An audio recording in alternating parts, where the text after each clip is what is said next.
people here.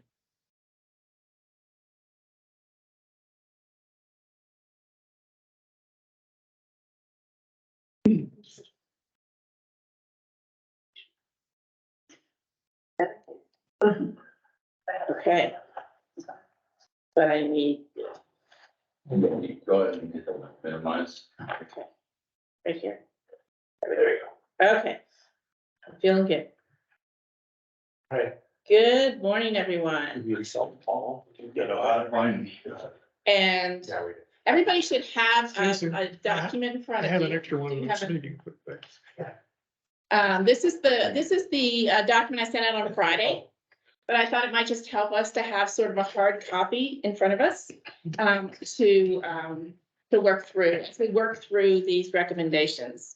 We're still missing quite a few people. Here comes Kathy. Maybe I'll just give it a few more minutes before we buy. There are more copies of your handout. Yeah, That's up there. you got one down there. Can you grab one off the table? Here it is. You're right. I'm probably hiding several down here too, so.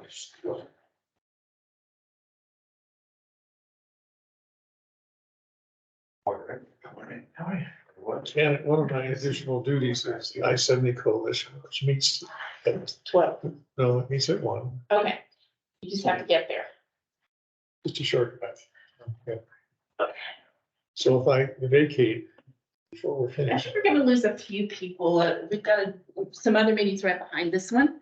And so I think we're gonna lose a few people right at noon, if not slightly before. So we're gonna, hopefully this will be a shorter than normal meeting because it's really reviewing a lot of the work that you all have already done. So, yeah. And then to talk about next steps and we'll go from here. on the bio before you come. Hey, we're both ties. We've got Kathy, got Jason, we've got Lori, missing Stefka. I didn't hear from her, but I also have her feedback, so if we don't get her soon, I can also go ahead. Get started.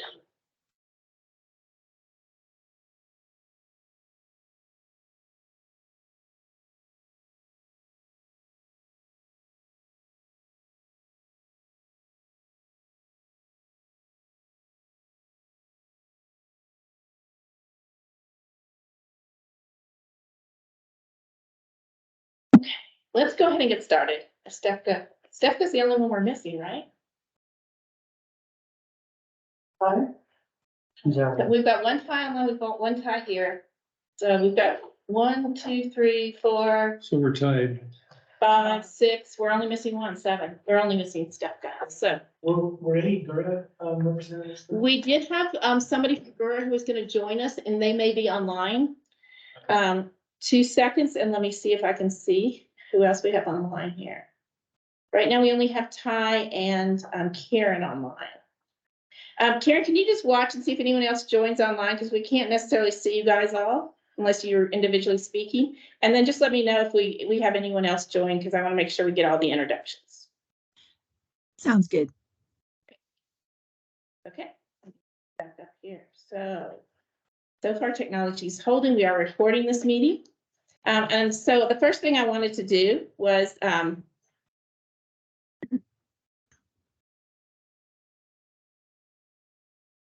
You're muted now, Janet. There you go. it's good that I'm retiring. Anyway, welcome everybody to our 4th and potential final meeting of the Affordable Housing Committee. We do have some guests with us. So one of the things that we talked about in this meeting was to bring in some folks from Planning Commission and GURA to listen to the work that we've been doing. And also to maybe give us some thoughts on anything that they might see from the positions that they sit in as well. So I'm gonna actually ask us to go around the room and introduce each other, maybe talk about the roles that you guys play, because our Planning Commission members don't know our Affordable Housing Committee members and vice versa. And so maybe I will start. Kathy, do you mind starting us? Oh, Kathy Smith, 40-year resident, retired. awesome. Very involved in affordable housing, by the way. You haven't been. Scott Vargo, city manager. Patty Evans on Planning Commission.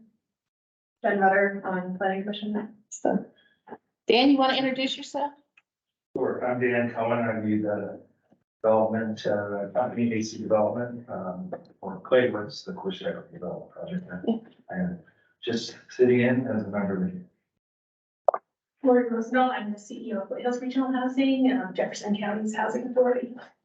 Rick Murphy, Community Development Director. Tyler Relic with Brickwell, housing developer. Jason Slowinski with Colorado School of Mines. I'm Janet McCubbin. I'm the Affordable Housing Policy Coordinator. Paul Mason, City Council. Awesome, great, thanks. So as far as what we're going to do today, we're going to give you a couple of updates. Oh, sorry, Karen and Ty. Ty Scrable, former PC and local real estate agent. You look like you're in Florida, Ty. I wish. And I'm Karen Garrity. I'm with Special Projects in the City Manager's Office, and I'm supporting Janet and the rest of the team in affordable housing and other housing initiatives. And stay unmuted, Karen, because I'm going to have you talk about the communication stuff in a second. Sure. So I wanted to give you a couple of updates on some of the work that's being done around the housing, all sorts of the pieces of housing. You all are a very important part of that, as well as some recent work that City Council has done around some preservation of one of our housing projects in the city. So I'm going to actually ask Karen to start when I can get, sorry.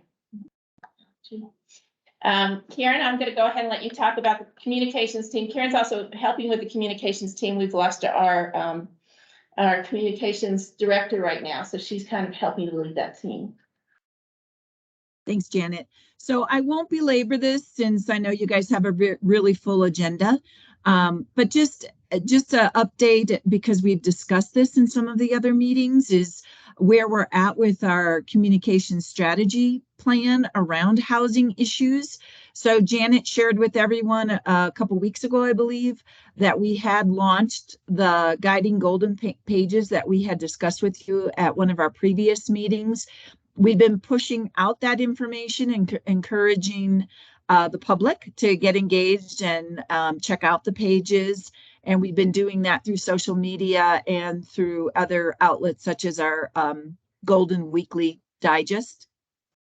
We've also completed a handful of articles about housing and unhoused initiatives and programs in Golden for the Informer that is coming out, the May-June Informer that'll be coming out at the end of this month, beginning of next month. And it's a pretty robust look at what's going on in the community, and not just from the city, but also from our partners. We have conducted video interviews with staff, volunteers, and the Affordable Housing Committee members. And our one of our communications team members is editing them. And then we're going to do some additional interviews with Bodie and Janet to sort of lay the groundwork and explain sort of what this is all about. And so hoping to wrap that up by the end of the month, where we can start pushing out some short, very brief videos that sort of tell the story of who are the folks impacted by the housing challenges, and then who are the folks providing some support in the community, just to kind of tell our story, and so that we can put a face to people impacted by housing challenges in our community. As I said, we're cross-pollinating information with our community partners. We've been working with Golden United. Kathy's been helping us stay up to date with what's going on with them, and she will continue to do so, so we can help push out that information as well. And then we have a team of staff members and the mayor working on a healthy housing initiative. We were one of 6 communities selected around the nation to participate in this community education and engagement program, having to do, one of the things we're doing is creating a community education and engagement program for our community members to be able to mitigate safety and health issues around housing. And the final thing I wanted to say is some of you might have seen some of the media coverage having to do with Golden Hills mobile home parks. We've had some robust media coverage on their attempt, their excellent effort to purchase their mobile home park, and then the city's commitment to supporting it and even increasing potentially the amount that the city would be supporting from a financial perspective this effort. So just wanted you to know we've launched our strategy, our communications strategy, and thankful for the participation of all the members of this committee to help us continue to move forward these efforts. Absolutely. And you all have your own page, of course. You have the Affordable Housing Committee page where we're posting the work that you're doing, the videos that you're doing, the PowerPoints that we share with you, so that any committee member can see that. Sorry, we have a little wasp in here. I'm going to try to ignore it and keep moving. Let me know if you've heard Yeah. Is anybody seriously I allergic? have an empty pan in there. Okay. It's- Scott, you're on.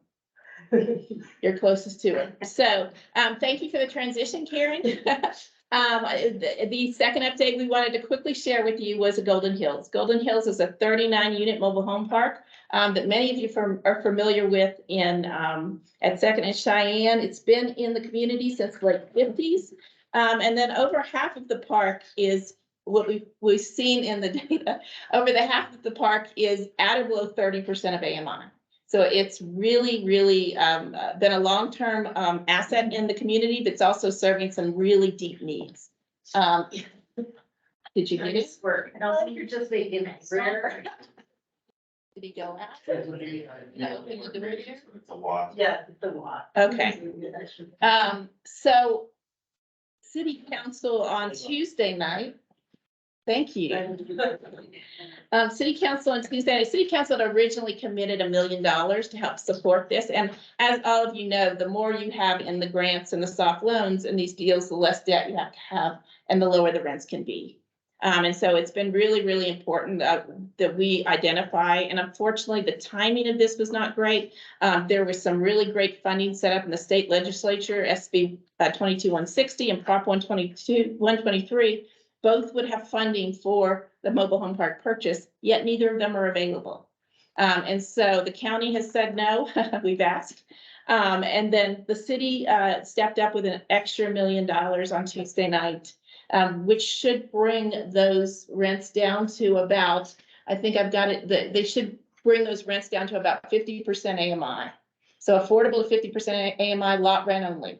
So if they do have a mortgage on their trailer or anything like that, that would increase the housing cost.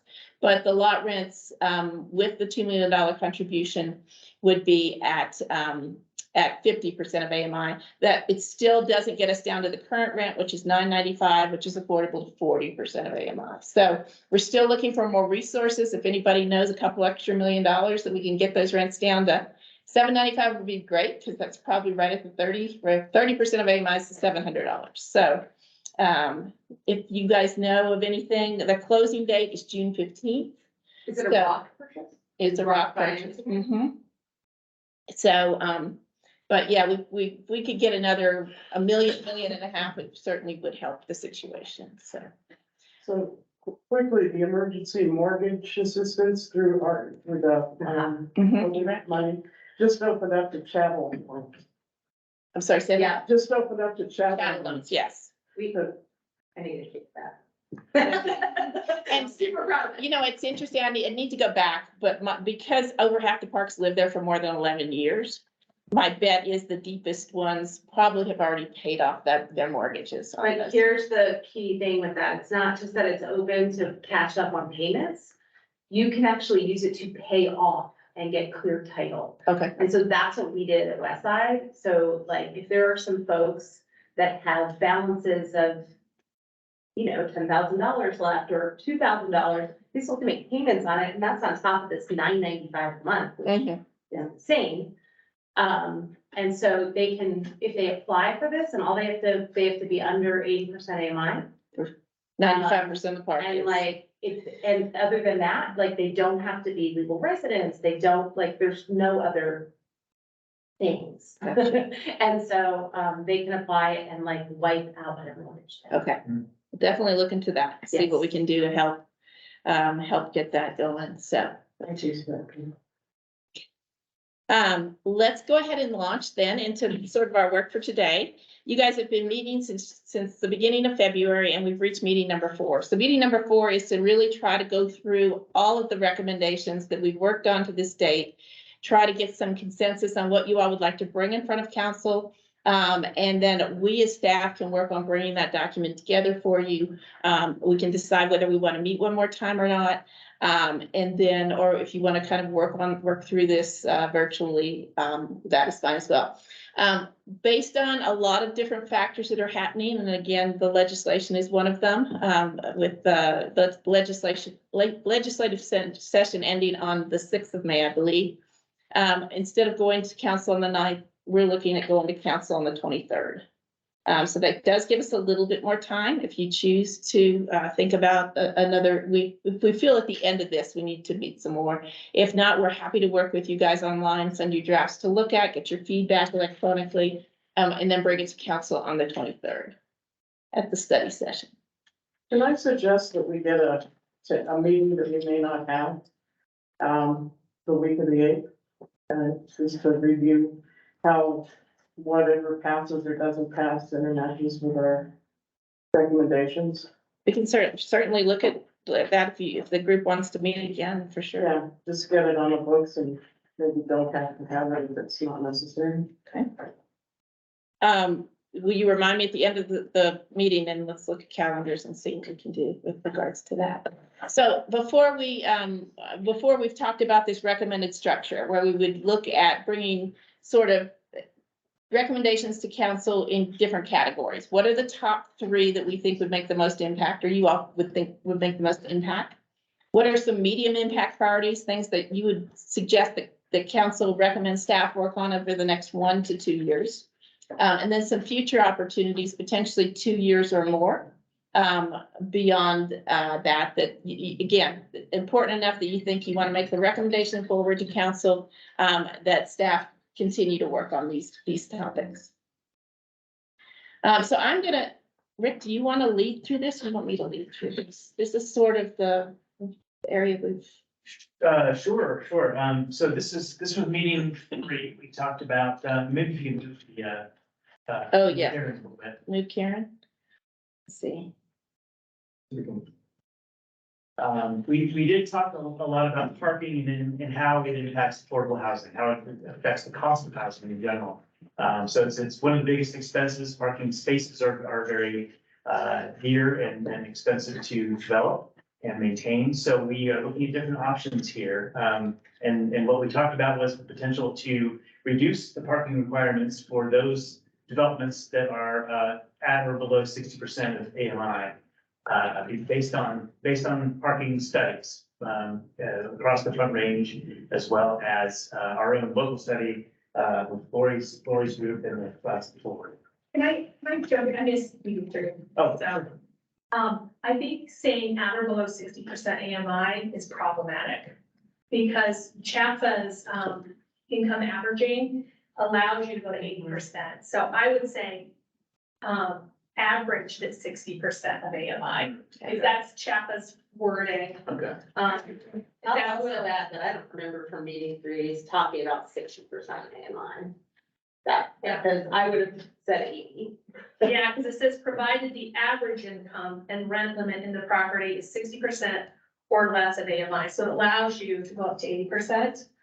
But, you know, it's a good strategy because you're gonna have quite a few 30, 40, and 50% to get that average at 60. Right. Is the definition maxed out at 80% with a Yes. allowed average of 60%? Average of 60, max at 80. Okay. So you won't be able to serve, won't be able to serve many 80% families to get your 60% average.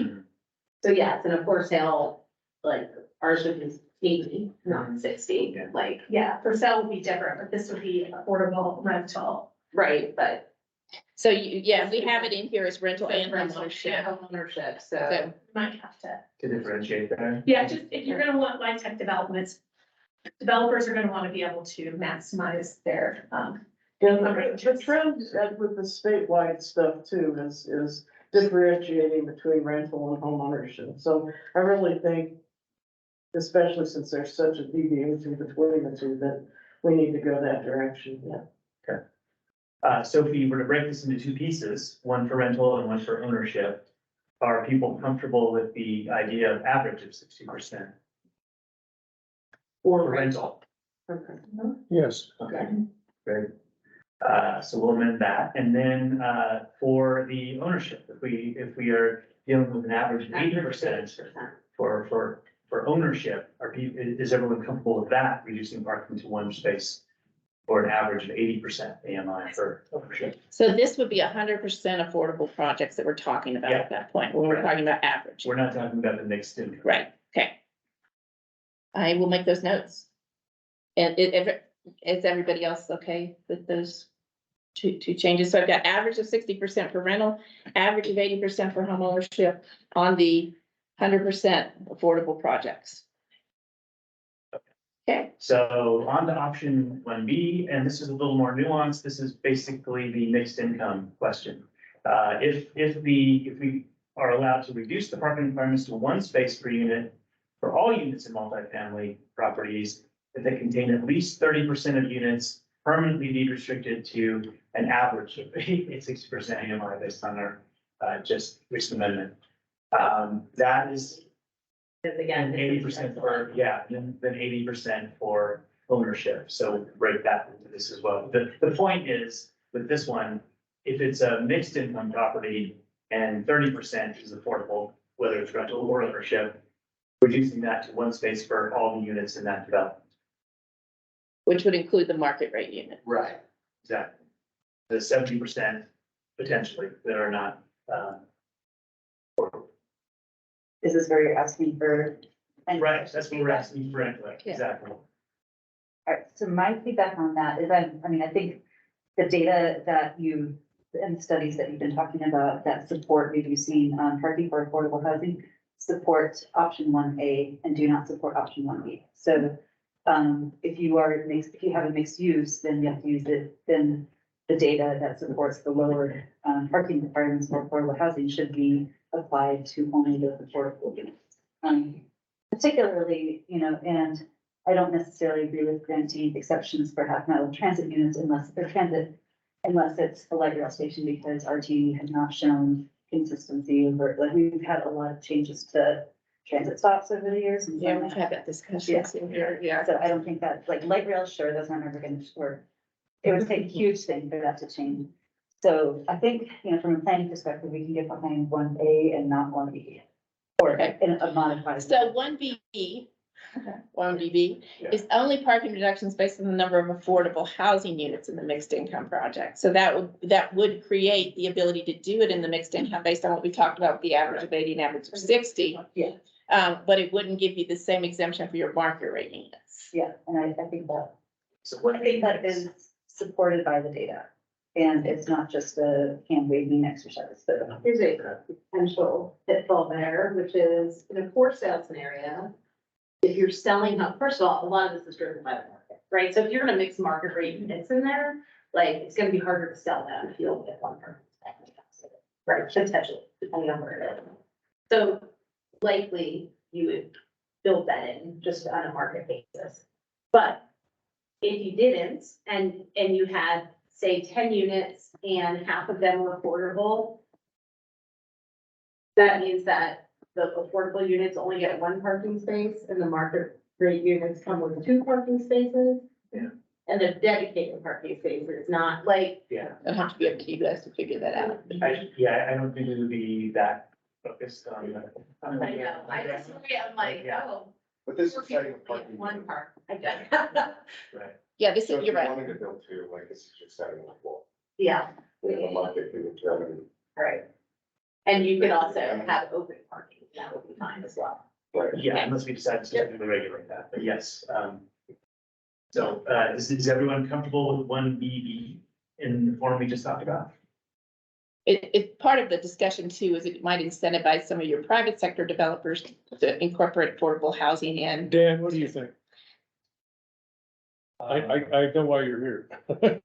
I'm here really to listen, so, I think you need to decide what your goals are, and this committee's been having that conversation for a while, so if the goal is to increase the amount of below market housing, then you need to weigh the incentives with what gets you there. Every time you, limit the possibility, either with a lower AMI, fewer units counting, you're shrinking the possibility.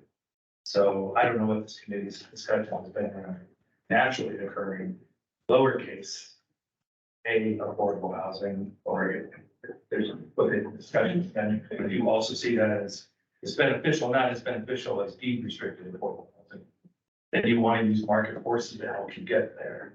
So frankly, I don't think either way, 1B is going to be much of an incentive. So restricting it even further with a lower AMI and only, and it's not enough of a trade-off.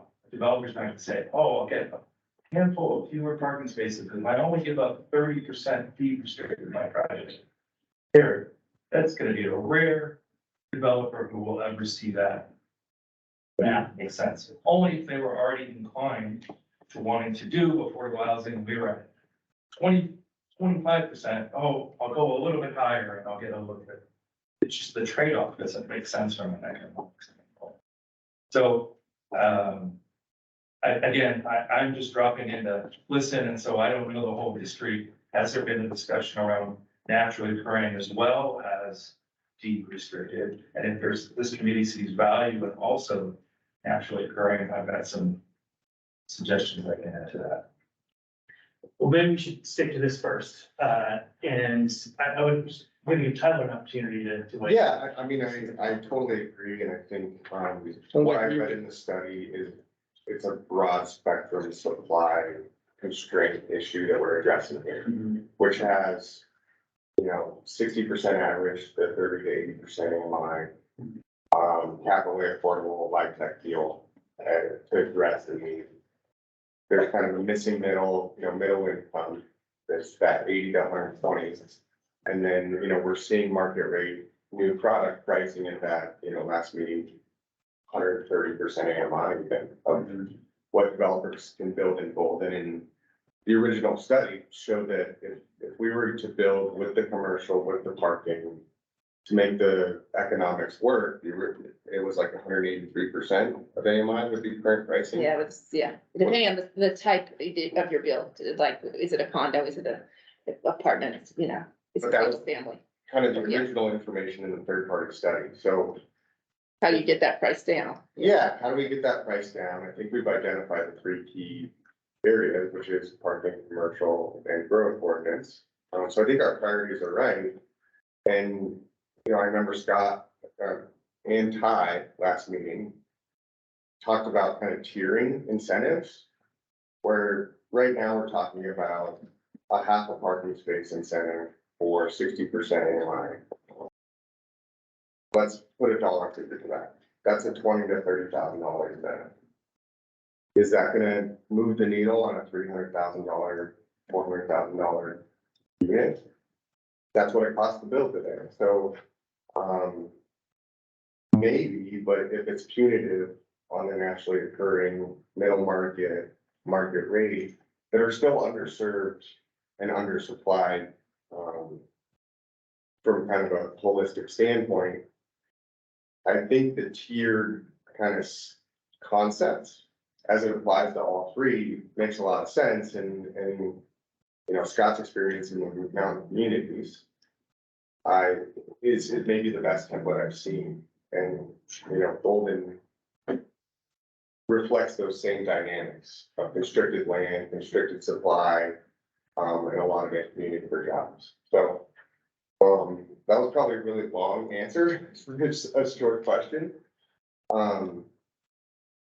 But Are you agreeing that 1BB may not be worth doing in that sense? it's, so signing up for 60% AMI when market is pricing at double that is a pretty difficult trade-off to trade $1,500 a month in rent for a $30,000 incentive. That's 18 grand a year in income. At five types of things are trading, we're talking about $360,000 degradation of project value for a $30,000 incentive. So that's the math that a developer is gonna be running, which is, I'll probably do all marketing, you know. Okay. Just, And maybe that may change when we layer it in with the commercial, part, I don't know. correct, because that effectively, if you're 25% commercial, sorry, Janet. Okay. I'm gonna cut you We're off. going in. But if we're 25% commercial, you're basically adding one parking space, you know, parked at 3 to 4 per thousand, you're adding an additional parking space per unit. Based on that commercial parking requirement. So the two coupled together help. You know, if we're starting at, with the commercial, trying to wrap it all together. We're starting it with the commercial requirement, with the current 1.5 per requirement. Every unit you build, you need 2.5 spaces, plus commercial space. If we can bring that down to a true 1, that's changing things. And additional units, because you don't have to do this combines those two things. You can have additional units if you don't have the requirement of commercial. Yeah, so the two work together. Okay. Or, so the benefit I could see of leaving 1BB in there is if, I don't know if this has been a conversation in previous meetings, but if we start requiring affordable housing as part of multi-unit, development. Like instead of just saying, if you choose to, you can take advantage of this reduced parking, but saying, if you want to build 10 units, 2 of them must be affordable, but you can also take advantage of the lower parking environment there. So potential future use. Potential features. Okay. And building on that, if we went with overlays in our areas of development where we're planning to have so much affordable housing, would that play into this differently, decisions differently if they were sort of overlays with aspirations of a mixture of affordable and market rate developments? Yeah, I mean, I think Rick is the expert and long range planning is amazing in creating TOD overlays or certain overlay districts based on their vision for the growth of the city and the 20-year comp plan. Yeah, sure. I mean, we'd have to have justification for it too, right? It has to match, like a transit rich environment, for example, would be one reason to do an overlay that says this area, whether it's near, light rail station or not, it's walkable enough and transit rich enough. There's multimodal options. I would say Placid Ford is a good example of that, right? And for Golden, it's transit rich. It has a bus line going right past it. It has bike lanes, lots of sidewalks, lots of services around it. So those kinds of environments could, be enough to have an overlay of some kind that says this is the density and this could happen here, and this is where we want to incentivize affordable housing. So, I don't know if that can extend to places like Colfax. We have like 20 Colfax in the area that, wouldn't that be great? But it doesn't have it's not a transit corridor currently, for example. It's not walkable now. We have plans for it to be, we have funding to actually build a complete street there, but it's not that way yet. And South Hilton Road maybe as well, a place for that, where it's underdeveloped in a lot of ways, right? Lots of parking lots with big box stores and such. So we just have to be careful about how we plan it and what we mean when we say this is an overlay district for this purpose. I've got to keep us moving. Sorry, it's 10:30. You've got a good first slide. Is there something we can kind of settle on this slide that we can then move forward with? It sounds like 1A does work. Does 1BB also work? It could work. So do we want to just eliminate it or do we want to put it in there? I think putting it in as an option that somebody can take advantage of it if they choose to, it doesn't have a downside. It won't necessarily get us That's what I said. what we want. But Something to build. maybe stacked on with some of the other stuff. I agree. Okay, I'm going to 1A as revised with the average 60% for rental, average 80% for home ownership, and 1BB with those same averages on them. Okay. Next up is Just real quick, one BA, there was only one comment about half mile from transit. Does anyone else have any input on that? I mean, I think, I think Patty's amendment would be just light rail. How do other folks feel? Well, if it's a restriction like that and we don't have much, maybe we want to take 1BA out. Okay, Yeah, unless the Jetco campus is willing to put in affordable housing. yeah, hey, do we all agree on? Oh, I don't even know that. Hang on, I gotta get through these slides. Light rail will stay there. I mean, Yeah. the way RCD operates, that could be gone. So Okay. I would just focus on other areas. Okay, so we'll eliminate it then. Okay, moving forward to the growth ordinance and housing allocations. I feel this is the one people are most agreed on. So I just went ahead and put supported, but it's certainly worth discussing if you all want to look at this differently. But this would exempt permanently affordable housing units serving rental households at or below 60% or households. And if you want to do averages, we could do averages again. The averages, yeah. And then, or at or below 100% from the requirement to obtain allocations. So I was under the impression that affordable housing, like, they didn't have to give them upfront. Right? Didn't that code change we made years ago that affordable housing allocations don't have to be? Well, yeah, there's the borrow from the future, but it's only up to a third of allocations. It doesn't exempt them. They have to actually get special permission from council, and it can only be up to a third of allocations in a given year. So it's limited. If you had a great opportunity of 100-unit affordable housing project that you really want to move forward with, they would still have that, they would suffer from the impact of the banking plan, having a plan over a period of years to get the allocations in place. And that is problematic, especially for Chapa, where they struggle with that, as nobody well knows.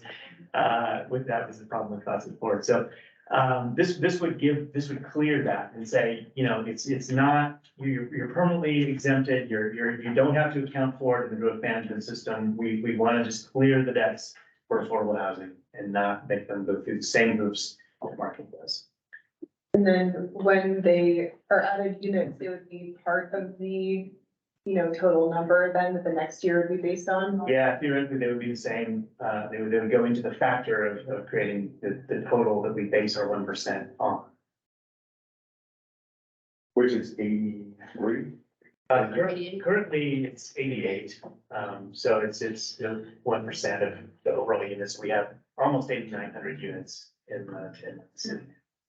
So barring a third, you're getting 26 units potentially. Yeah. You can play with from the future. Yeah, so it's The pretty, challenge is operating a community takes, a certain staffing load. And so usually around 100 to 120 units, you actually have efficiencies where you're able to operate the best. And what this ordinance does is artificially constrains communities. I'm sure Lori would have preferred to build twice as many units to serve the need. And so also as she applied to and maybe you want to explain it better, Lori, for the group, because you've lived it. Yeah, well, as far as the growth ordinance goes. Yeah, certainty to readiness to proceed in the chapter. Remember, for every one allocation of credits, there's three agencies waiting. So I mean, every 3 people go in, 3 properties go in, and they only pick one of every 3. So it's very competitive. So when we went in, we didn't have our allocation. We just said, we're gonna get it. And they were like, no, we need certainty. We had everything else. We were ready to proceed in every other way.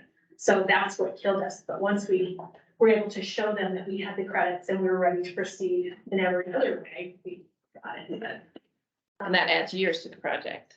it did. Well, we were denied the first time. And finally, I just was like, if we can't fix this here, then I have to sell this land because I can't hold on to it and just hope maybe we'll get our credits, Chapa doesn't go on babies.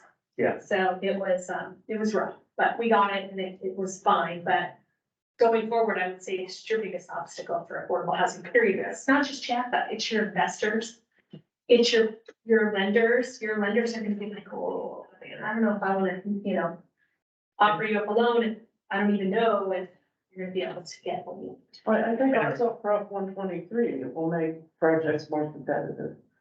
I was just gonna add that code change we did, the borrow from the future code change we did was only viable for Lori because she has a smaller project. 44 units is a lot easier to persuade Chapa that we're gonna get the allocations that they need in a timely fashion. 100, I don't think they would have bought it. They would have said, no way, that you're gonna be strung along for a couple of years. So as this would look, it would be an average, so the project itself would have to prove an average of 60% or an average of 80% across its units in order to have its units exempted from. It does say 100%. I suggested 60 and 100, because that's how Prop 123 is defining affordable. Is it saying average is 60 or? is it saying- I don't think it does, but we probably should ask that. But operationally, that's what works for you all. Yeah, well, I mean, that's, especially private developers are gonna want to, I mean, we tend to focus on 60%, even the private developers are gonna want this. And I would say 100 average is good for sale because of 1, 2, 3, but also because of the data of the needs for homeownership and Golden, like is more at the. Yeah. I would just say for simplicity's sake, we may want to make these, whatever numbers we land on here, make them consistent with the other one that we just talked about around parking. So the 80 and 100. Well, 60 and 80 or 60 and 100, whichever one matches up with what Prop 123 is showing, that may make most sense for us to line up ours. So the only thing we need to change there is back on parking, we would do average of 100% instead of average of 80%. Here we do that. Here is Right. 100, the others are. The other one's 80. Correct, but you're talking about aligning both of them. Yeah, and again, I would align them with Prop 123. And I don't know what Prop 123 says. I don't know if it says that or below, or if it's saying average. I think it's just at or below, but, and I don't disagree. I always think simplicity is the best way to go. I think that getting someone to build something that is affordable, 100% AMI or 120% AMI, which is what this could get to, is an incentive that Golden needs, but that maybe you don't then get the incentive of the parking and you know what I mean? Like, so it is a little bit of a tier thing where you can get your permit, but you're not gonna get the parking exemption and the commercial exemption or whatever that Right, is. because those will be 2-car households and. Well, I don't see that. Yeah. Again, if it's at or below, I don't know that I see the difference being very significant, because if it's an average of 80% for home ownership, and we're saying it's at or below 100, theoretically, you're gonna maybe end up with a very similar mix, an average of 80%, if you've got an at or below 100%. So, no, because you think everybody will just do 100. Well, the incentive is there to do 100.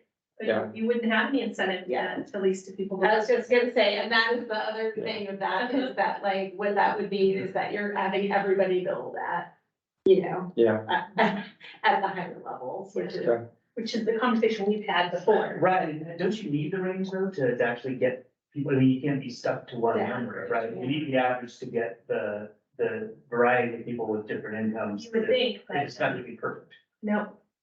But I mean, if you tell a developer, you just have to be at or below 100%. They'll do 100. I mean, why would you? I would. Are you saying an average is a better word? I think average is better, because then you're gonna have to reach deep and do some deeply subsidized or some deeply reduced units, excuse me, and then some. to balance your. Yeah. So if you want the same numbers between them, are you saying that having an average of 80% for the homeowners? So should it be 80% in both spots? 60 for rental, No, average is 50. I meant the rent, for ownership. Should. That's. Yeah, I mean, honestly, like, for me, the average of 80 works great for our organization, but when I think about Golden's needs that were presented as part of that study, like, there was a need between 100 and 120% AMI. And so, like, there's still a need for those projects. So is it okay that these are inconsistent then? The parking. I think what I was saying is, yes, it is, it's okay to be inconsistent because it's that tiered thing. Yeah, you get a where deeper subsidy if you go. get higher AMIs, you don't get access to all of The the other stuff. incentives. Okay, I'm gonna. The challenge with that is, this is a process fix and the other is an economic fix. So like alleviating the process fix, but then treating it out for an economic challenge, like, then what do? How do you navigate the process? You say, well, you know what? I'm gonna lean into the economic fix and roll the dice on the process. Like, I really think the growth ordinance, the parking and the commercial all need to happen. Because they're addressing different challenges when it comes to delivering. It's not like a trade-off. Like either or. So that's, I don't think we're looking at it as a trade-off. I just think we're looking at it as different incentives, like, you know, the growth ordinance is, I understand it's a process argument, and you can bypass that process if you're willing to do this much, but, if you are willing to go further, then we're willing to give you this economic incentive, and you don't get that economic incentive for between 80 to 100, but you do get it if you're serving a more needy population. Because you're getting the economic incentive in your sales prices. gotcha, I got Or it. your rent. I thought it was the same tiers as far as what's being served, but. So I've got average 60% on rental, so rental is the same, but average 100% on home ownership. Well, and I think we have to, so the language in Prop 123 is 60% AMI Yeah. and below and 100% AMI and below, so it doesn't use average. Right. And if we want to be consistent with that Now, funding. Yeah, it is a That'll final, get so. fixed. well, to be clear, that's just the baseline. That doesn't affect the programs. Many of those programs of Prop 123 have no AOs. Some of them are different. Yeah. Okay, are And we, incentive wise, like having an average gives flexibility to serve 30% AMI and 80.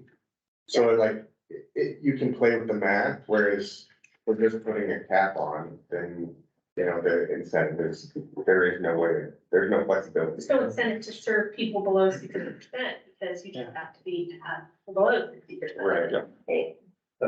okay, Everybody's in agreement with the amendments that we talked about, the average. the average of guys. So I've got average of 60 and average of 100. Yeah. That's the only change I've got there. Okay, Can I ask a question before you move on from that topic? yeah, but we're running tight on time, so, This is a huge one, okay. really huge. You know, we're a developer, we're trying to build housing, some of which will be, we have an inclusionary requirement, nobody else has. We're gonna build some of the units to be naturally occurring below market. And we're in total uncertainty. Permanent affordability too, that was awesome. Yep, but we don't know if it will take us 2 years or 5 years to be able to build our, so, I just wanna, chime in support for, first one. 100% exemption for whatever your analysis has proved will deliver the types of units that this community would benefit from, whatever AMIs are. Those, you should just exempt them from that. That's kind of where you're going. Yeah. I wonder, has this group or any of your analyses, thrown out the idea or discussed rolling over unused allocations from the. So it doesn't in any way tweak the 1%. Yeah, It just says if they didn't go, discussion. get used 1 year, they're available the next year. But just in that time frame of a year ending and a new year beginning, not going. So I hadn't thought of it that way, Got it. because right now it's sort of a gaming of timing. And I don't know that that's serving the goals of delivering the housing that you want. Do you want it based on just the natural occurrence of particular timing? Or do you want a 1% cap on growth? And if in a given year, you only use half of them, then half of those units roll over and so on and so on. Right, well, the way it works now, most of the time, there's a banking plan to put those unused allocations in at the end of the year. So when we get to the end of 2023 and we've only used half of our allocations, we look for a banking plan to put those in. So you could be one of those banking plans. Where's that got their, project approved, they need 120 units. Here's 30 more for you at the end of the year that would go unused otherwise. And you can use that towards your savings of allocations. So that's, if you want to just dedicate that only to affordable, that's something we can talk about. That's not the mechanism works to that. So you really don't have any left over because you allocate Well, them to projects. This year we did. We had a number that went unused and they just got lost because we didn't have a banking plan for it. So they did go, but that's rare. Most of the time, there's someone who's queued up with a project or multiple projects that we just put these in. So I wouldn't, bank on the idea that we'd always have allocations left over. But I would suggest that perhaps the idea is that the city has a bank. And that in those years where there isn't a project that is readily available, that we make a recommendation that we create a city bank. Mhm. And then the bank can be, those allocations could be utilized down the road. Now, that may be only for affordable housing projects. But it could also be for other types of projects if, for example, affordable housing is exempted entirely. Mhm. And there may be some higher level. So if the growth exemption is 60 and 100, perhaps that is for 80 and 120 or something like that. But that there's a bank that we can capture those so that we don't lose those allocations over time that aren't exempted in some other fashion. So that might be another recommendation to consider. I think that's a good recommendation, so why don't you just jot that one down? It's jotted. Oh, you got it. Yeah, it's a question. Okay, so I've got the Citibank for unused allocations. Are we talking about just using those allocations for the affordable? Well, the affordable's already exempt, so. Exempt, so Yeah. I think. I think it's a different tier. It goes back to the sliding scale. I think it's, I just leave discretion as to what projects. To try to incentivize mixed income. So any additional housing is gonna help affordable housing. That was one of the premises so. Technically, they're not additional. If the Yeah. developer had come on at that time, they would have been used, they're available. Exactly. Just the timing matter. So we're not gonna lose any more, Rick. Okay, Yeah, and again, it's rare, so it won't I be a know, lot, hey, but it's something. it plugs a little gap. okay, I've grabbed that one. We'll put that one in Well, there too. The one other that I'll put in there that we talked about earlier on in this conversation was there is a number of allocations below 1% that have never been used. And so we're at what, 0.8% or something like that in terms of Yeah. actual growth. Right. So that could be the way that the bank gets started, is by identifying how many unused allocations there have been since the advent of the growth ordinance. And saying, we're gonna put those in as the first contribution to the bank. And in those cases, I would say, we would put it at, it's 80 and 120 or something like that. So that it is targeted towards, next again, maybe this missing middle, that we wouldn't allow as an exemption, just randomly. And that maybe is what you start this bank with. Good idea. And we're still within that 1%. Yeah, and it's really the same recommendation, except you could add like historically. Yeah, going backwards. Yep, I've got it. Historically unused since the advent of the growth ordinance, that pot would be used for the 80 to 120 range. Okay, awesome. Jumping on next to mixed use and the 25% commercial requirement, because this is a hot one and people love it. We have a couple options here. So this is where we might get into the tiering piece that we talked about. So we have several ideas from committee members, and I just want to share those quickly, and then we can have a discussion on those. And the idea behind this is if you can let them exempt folks from the 25% commercial space, and it's a possible chance to capture some affordable units instead of commercial space that could make the developer pro forma work. So first of all, we had flat across the board option. Under this option, as proposed by some committee members, it would be for sale projects. 25% of all residential units in the new development would need to be permanently affordable at or below 100%. For rental, it would be permanently affordable at or below 60%. And that would get you out of the requirement to do 25% commercial in a non-residential zone property. Yeah. Sorry, you should have done that. I Mixed use, yeah, so our standard mixed use zoning that we see all over town. Used to cover things like South Golden Road, Old Patsy, even downtown. But we run into that again and again. People, the market is not greatly supportive and for that mixed use development these days unless it's in a really good location. So we continually get requests for relief, and that usually comes in the form of a special use permit. But this could be a way to get, to deal with that market issue and get it important to all of ours moving forward.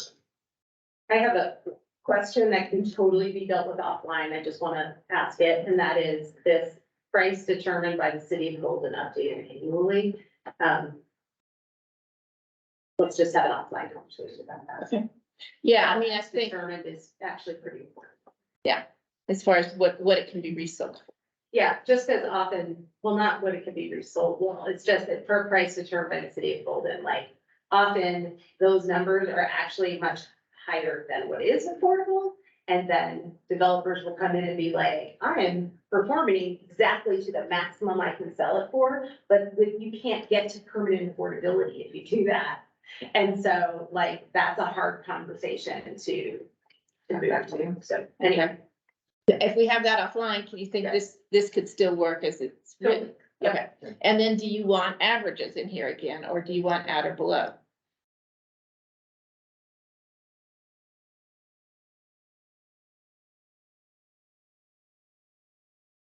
You're throwing CHAPA out, so if you're throwing CHAPA out, I think you should go with CHAPA's, what CHAPA's doing, which is the managing for now until the IRS changes their mind.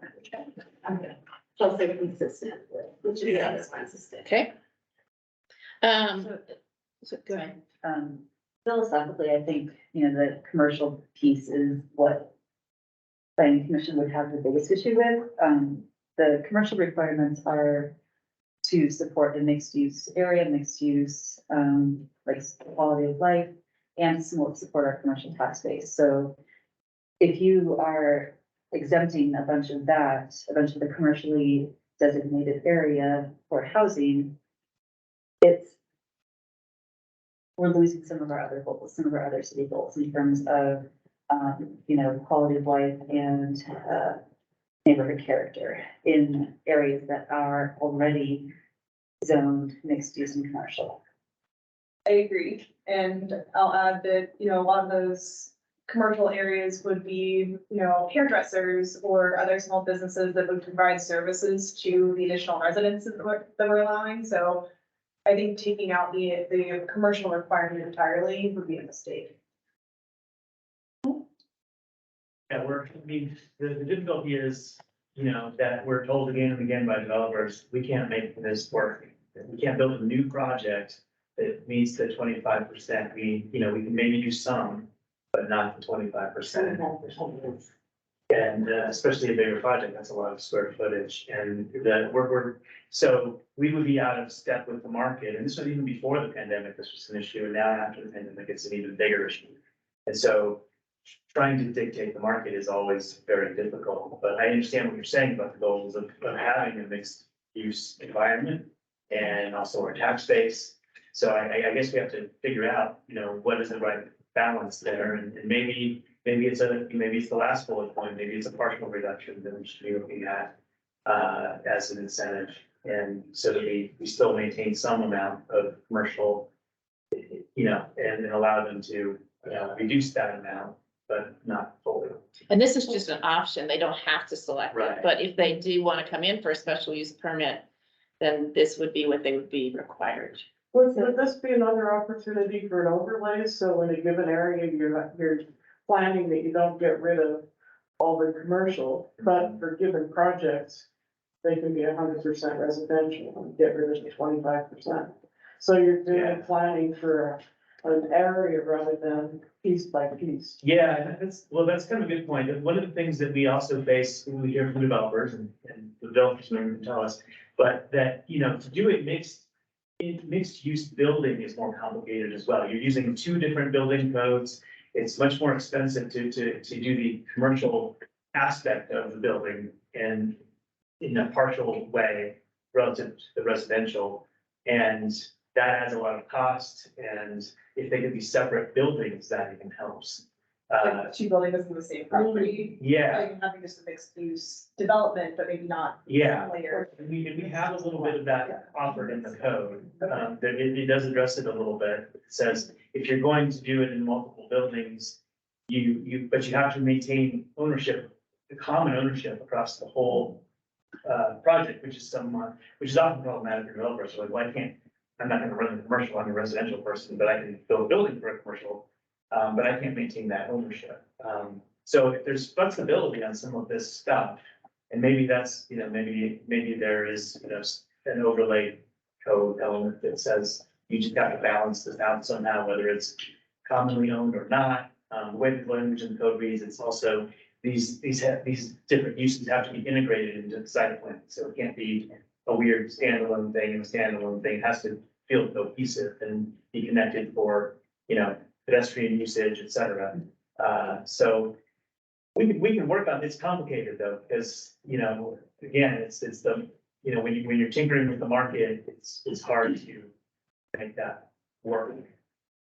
I would also, What about, sorry, when you're talking about like mixed use, been like, on the planning commission a while, we've had those conversations about mixed use over the course of an area, not just a building. If you could get, you know, if you have a block where you've got, you know, three quarters of it are already existing commercial and they want an exemption for the last one, if you can get at least one of those, like, if you can get a commitment to retain 125% commercial across the entire block, I think that would meet the intent of what we're trying to do. But it would have to be like a permanent commitment, not just like in getting somebody who owns a building to, you know, give up the right to redevelop to residential. That's an option, but exempting from commercial completely is short-sighted, I think. If it were a sliding scale, like X percentage of affordable means X percent, Y% of reduction in commercial, is that something that you think would be more palatable? I don't think that addresses the issues. And the issues are the commercial tax base and mixed use living quality of life that have been long-term planned for these areas. Like the areas that are zoned mixed use have been zoned mixed use after a very long, extensive public outreach planning process. So you're overruling that for an equally important part of the comp plan, the affordability piece. But I don't think you can ignore everything that's gone into what the zoning is. Yeah, you kind of have two conflicting components of your comp plan. We want affordable housing. We've worked through a 30-year, you know, land use map, and this is what it is. And usually what that results in is a fee, which then creates its own byproduct, which is the developer comes in and says, I don't fit this mixed use zoning. To make this work, I'm gonna need a reduction, and then you get a PUD, which also upsets another side of the equation. Yeah, that's what we do. We get requests for relief and in the form of either rezoning in form of like a PUD or as a special use permit, it's allowed in code too. But we see those again and again, and it's because the market is not. Do those go to planning commission? Yeah, the rezoning is. Could it be something that this could be an opportunity if planning commission saw that it was a right fit? In other words, you couldn't just get exemption from it. You know, if planning commission saw it was the right fit, you'd have to do some affordable housing to be exempt from it. But it would still be in the hands of planning commission to decide, you know, is there enough commercial? Yeah, it seems like there would have to be criteria, and it's hard to make, that would be very subjective at that point, and then kind of a beauty contest rather than. I think there should be some trade-off. You know, if you say it's not, planning says, no, we're not gonna do absolute. Other says, well, can we do some? Where's the middle ground? I mean, what's the wording that gets us some flexibility? So I think potentially the special use permit, like we have the special use permit process.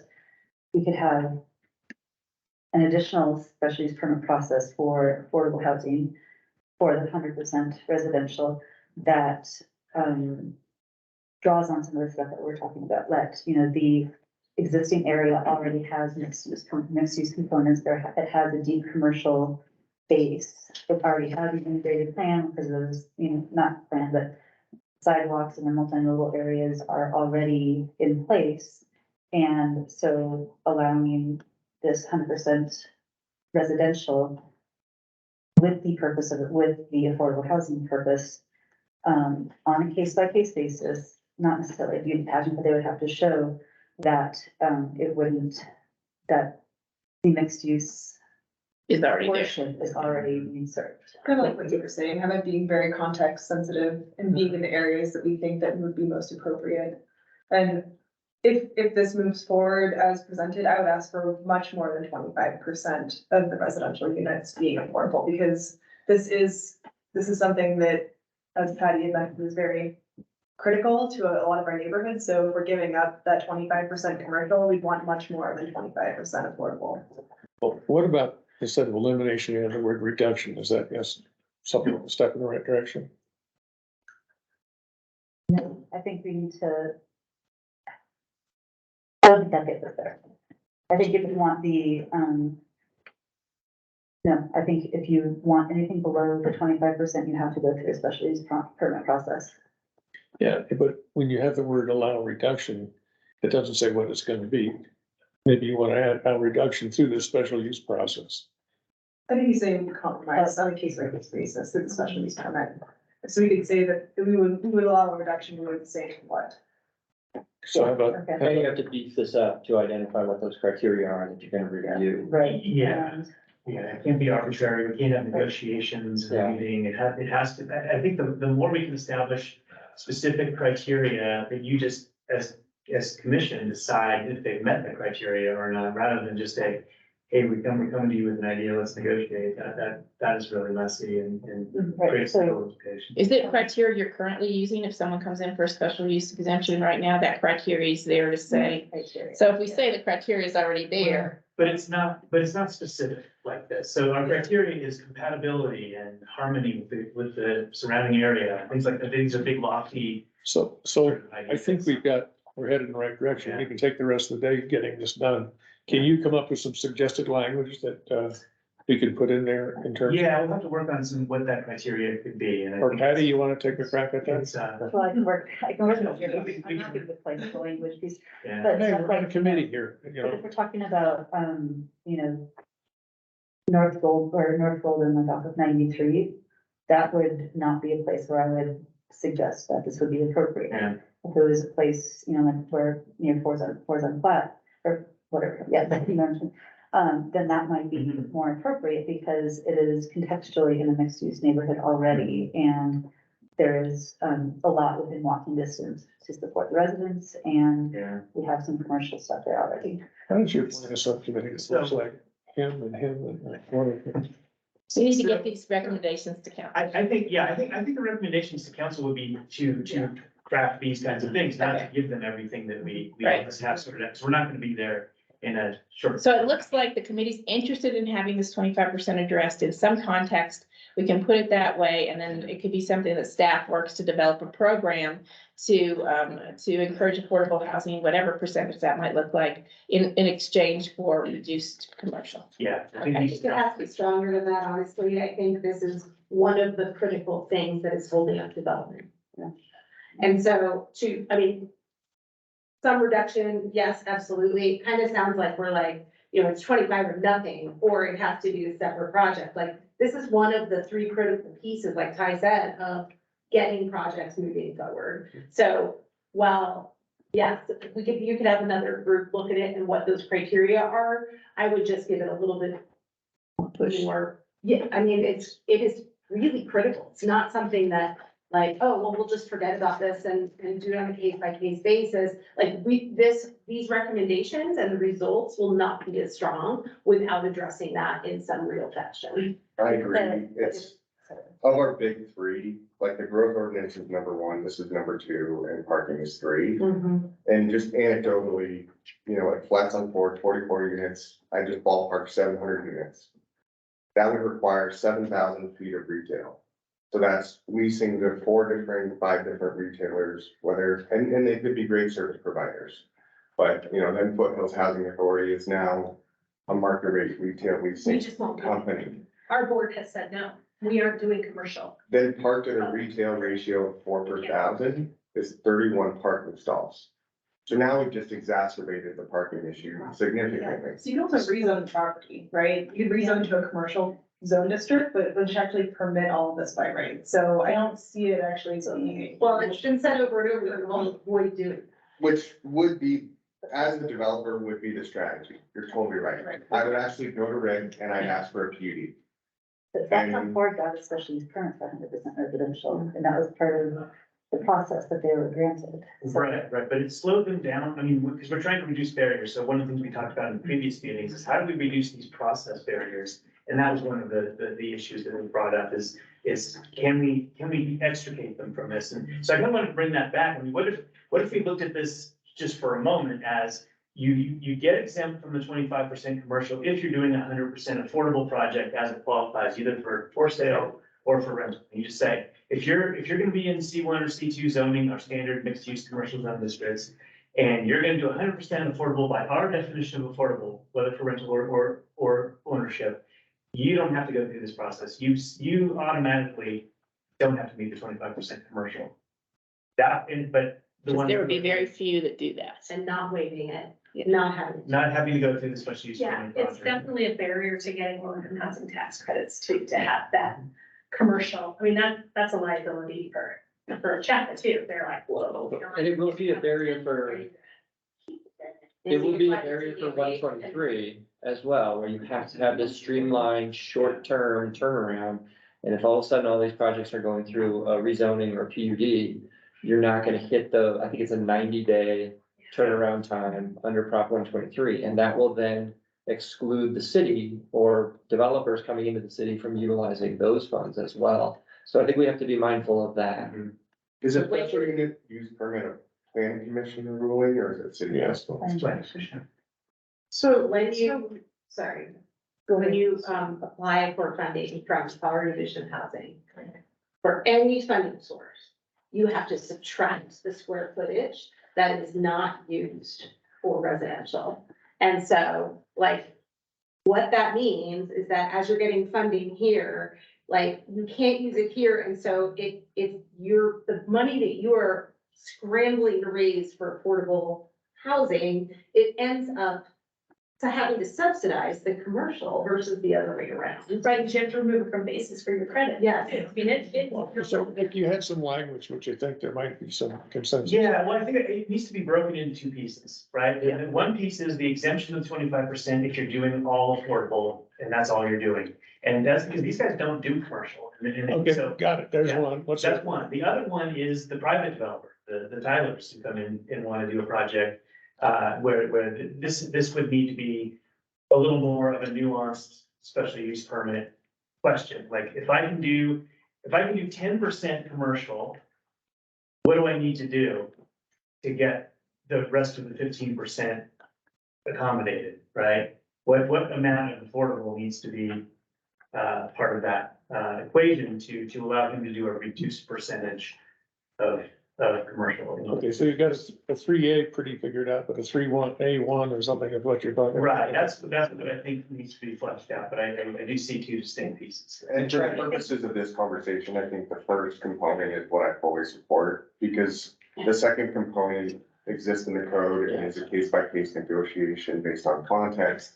And is kind of the special use permit dialogue anyways. So, I'd say that's existing. To some degree, it becomes a negotiation in the back and forth.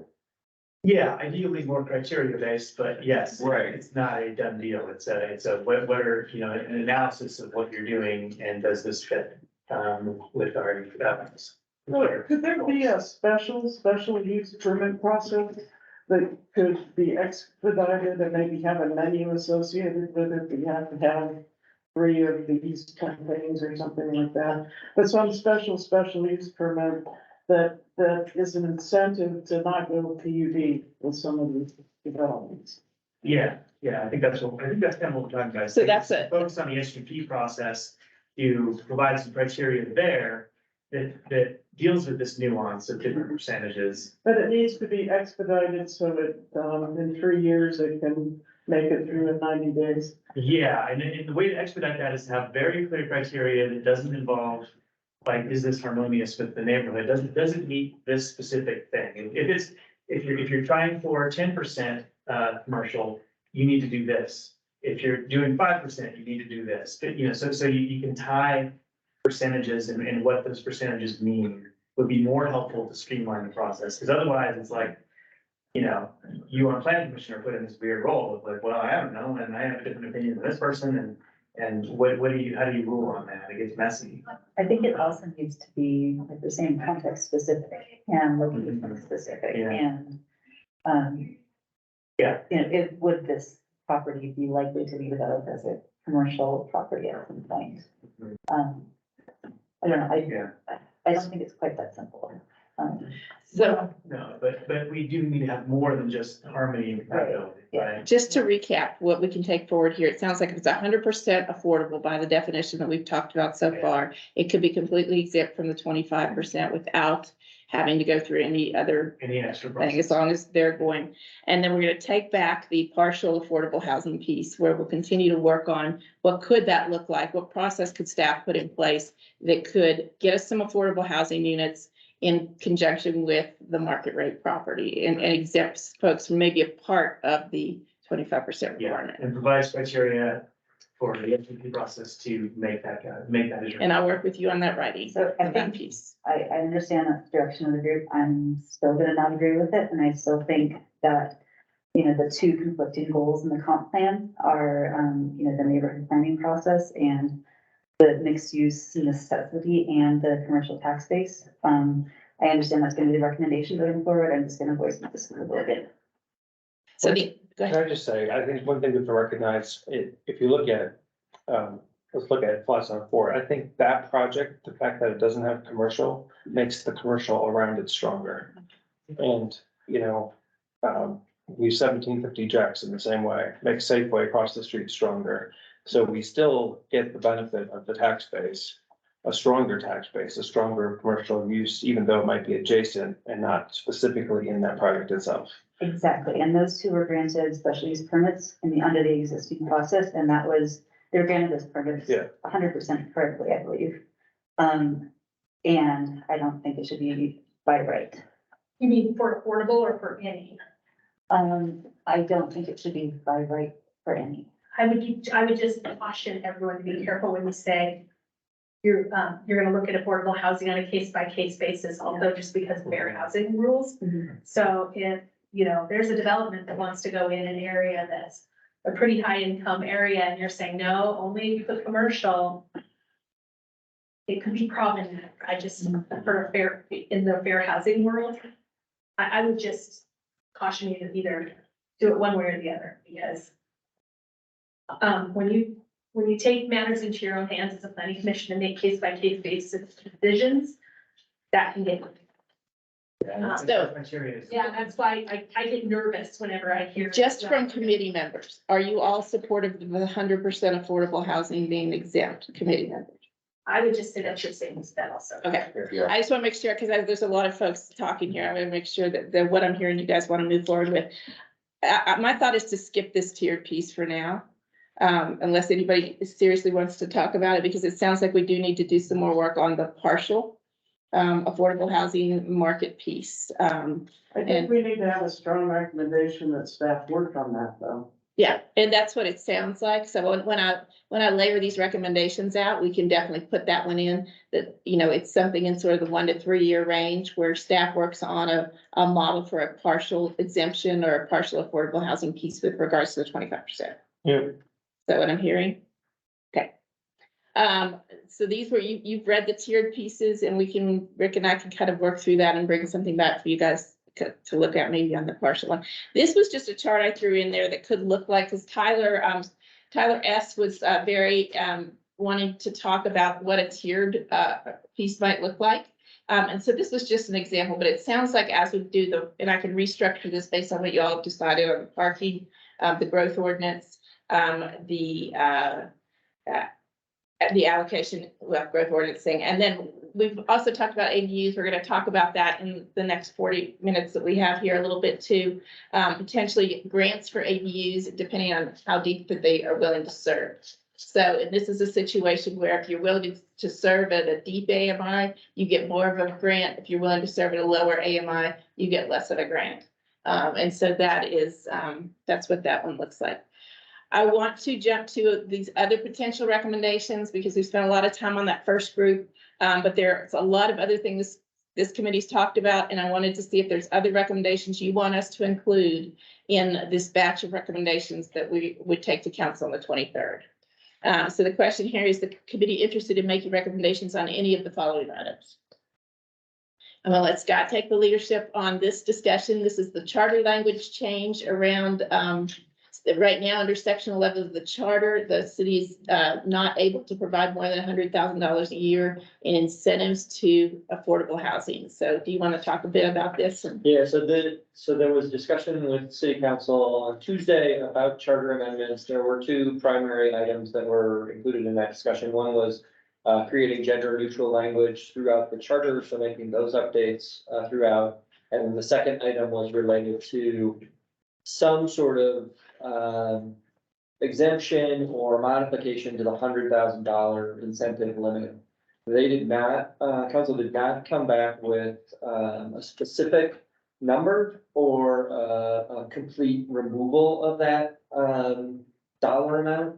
Instead, they wanted this group to come back with a recommendation. So what would you guys like to see as part of that, as a recommendation? But they very much would like to see a recommendation from this task force. So there were some concerns about if you eliminate the number altogether, that might be less likely to be supported by the community. This is a question that has to go to the ballot to get modified. And so they were concerned that if you were to recommend that we simply take 100,000 out and replace it with a full exemption for affordable housing, that may not play as well with the community from a voter perspective. And so it could be that there's a time frame associated with it where that exemption applies, but only applies for the next certain number of years. It could be that there's an exception up to a certain dollar amount that is significantly more than 100,000. So it could be. I know. It's a typo, sorry. I see 50,000. Yeah, it could be a dollar amount per Jeff is unit. not enough. It could be a certain bucket of money of, $10 million over the course of time, whatever it might be. The idea being that it needs to be a significant number. If we, for example, were to purchase property or have property that we want to donate to a project, that property could be worth millions of dollars. And there needs to be recognition of that as part of this.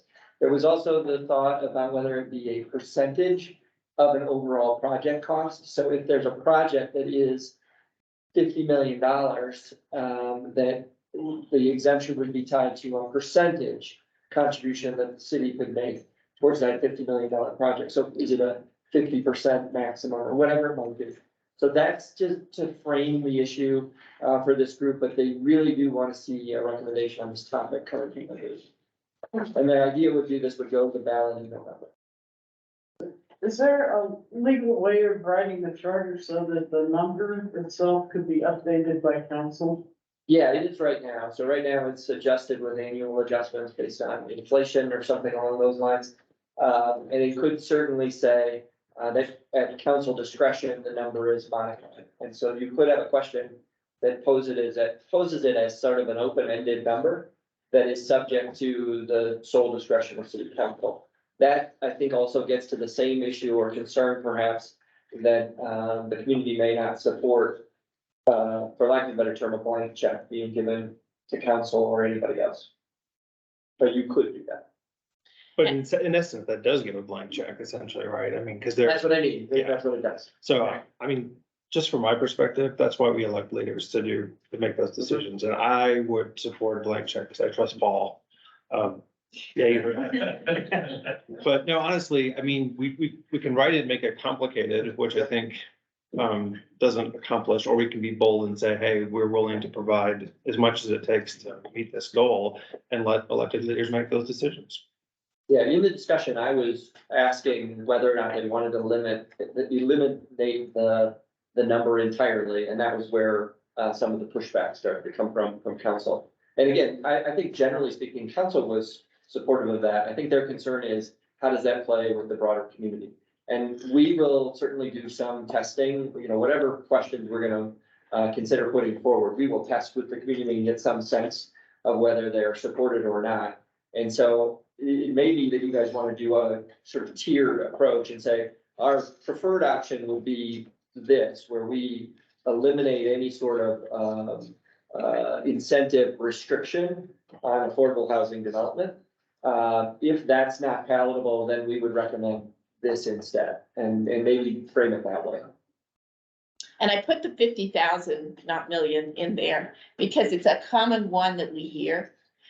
For example, with the mobile home park, 50,000 a unit was what the $2 million equated to.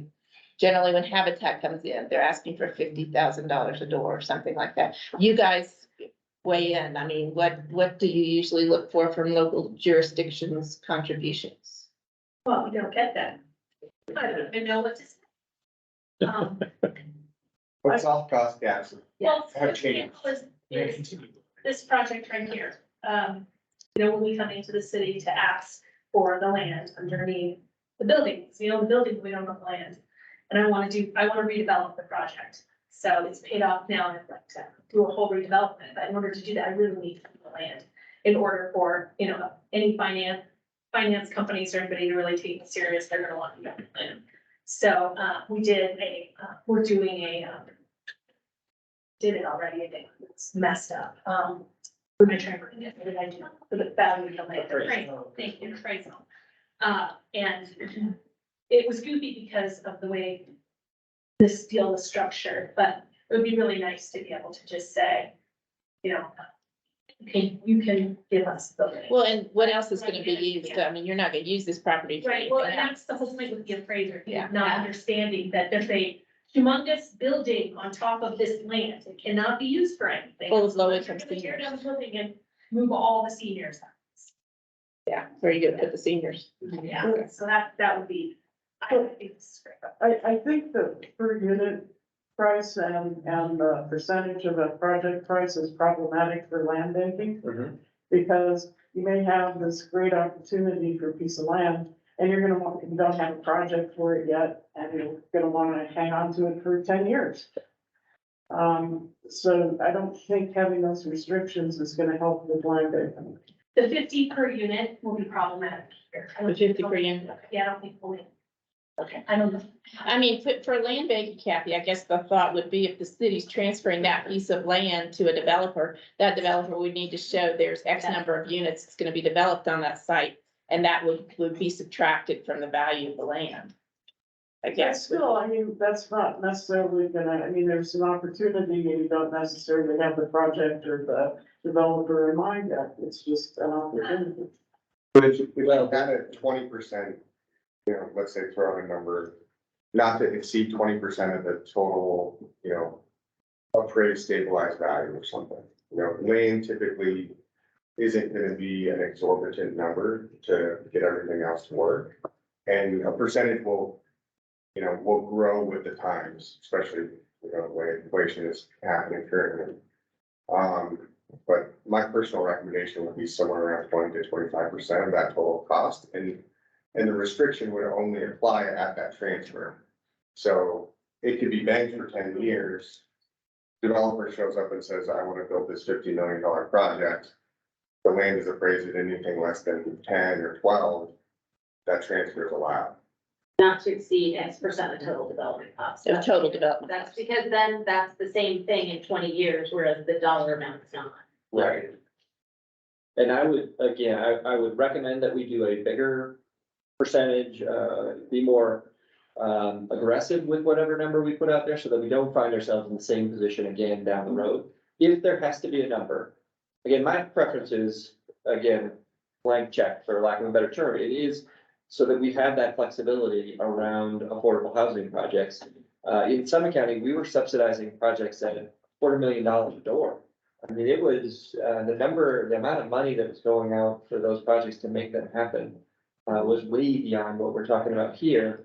And I don't know what it's going to be in Golden going forward, but this is not. So my 50 million. Does it only, talk about the land, the value of the No, land? it's any So contribution you're that we saying make. total per unit Yeah. contribution, all. Yeah, it's anything that we are giving to any developer to make a project happen. So it's any kind of subsidy, any sort of loan that we're providing. Yeah. Out of city coffers, basically. Yeah. And so that's where the more flexibility we have, the better.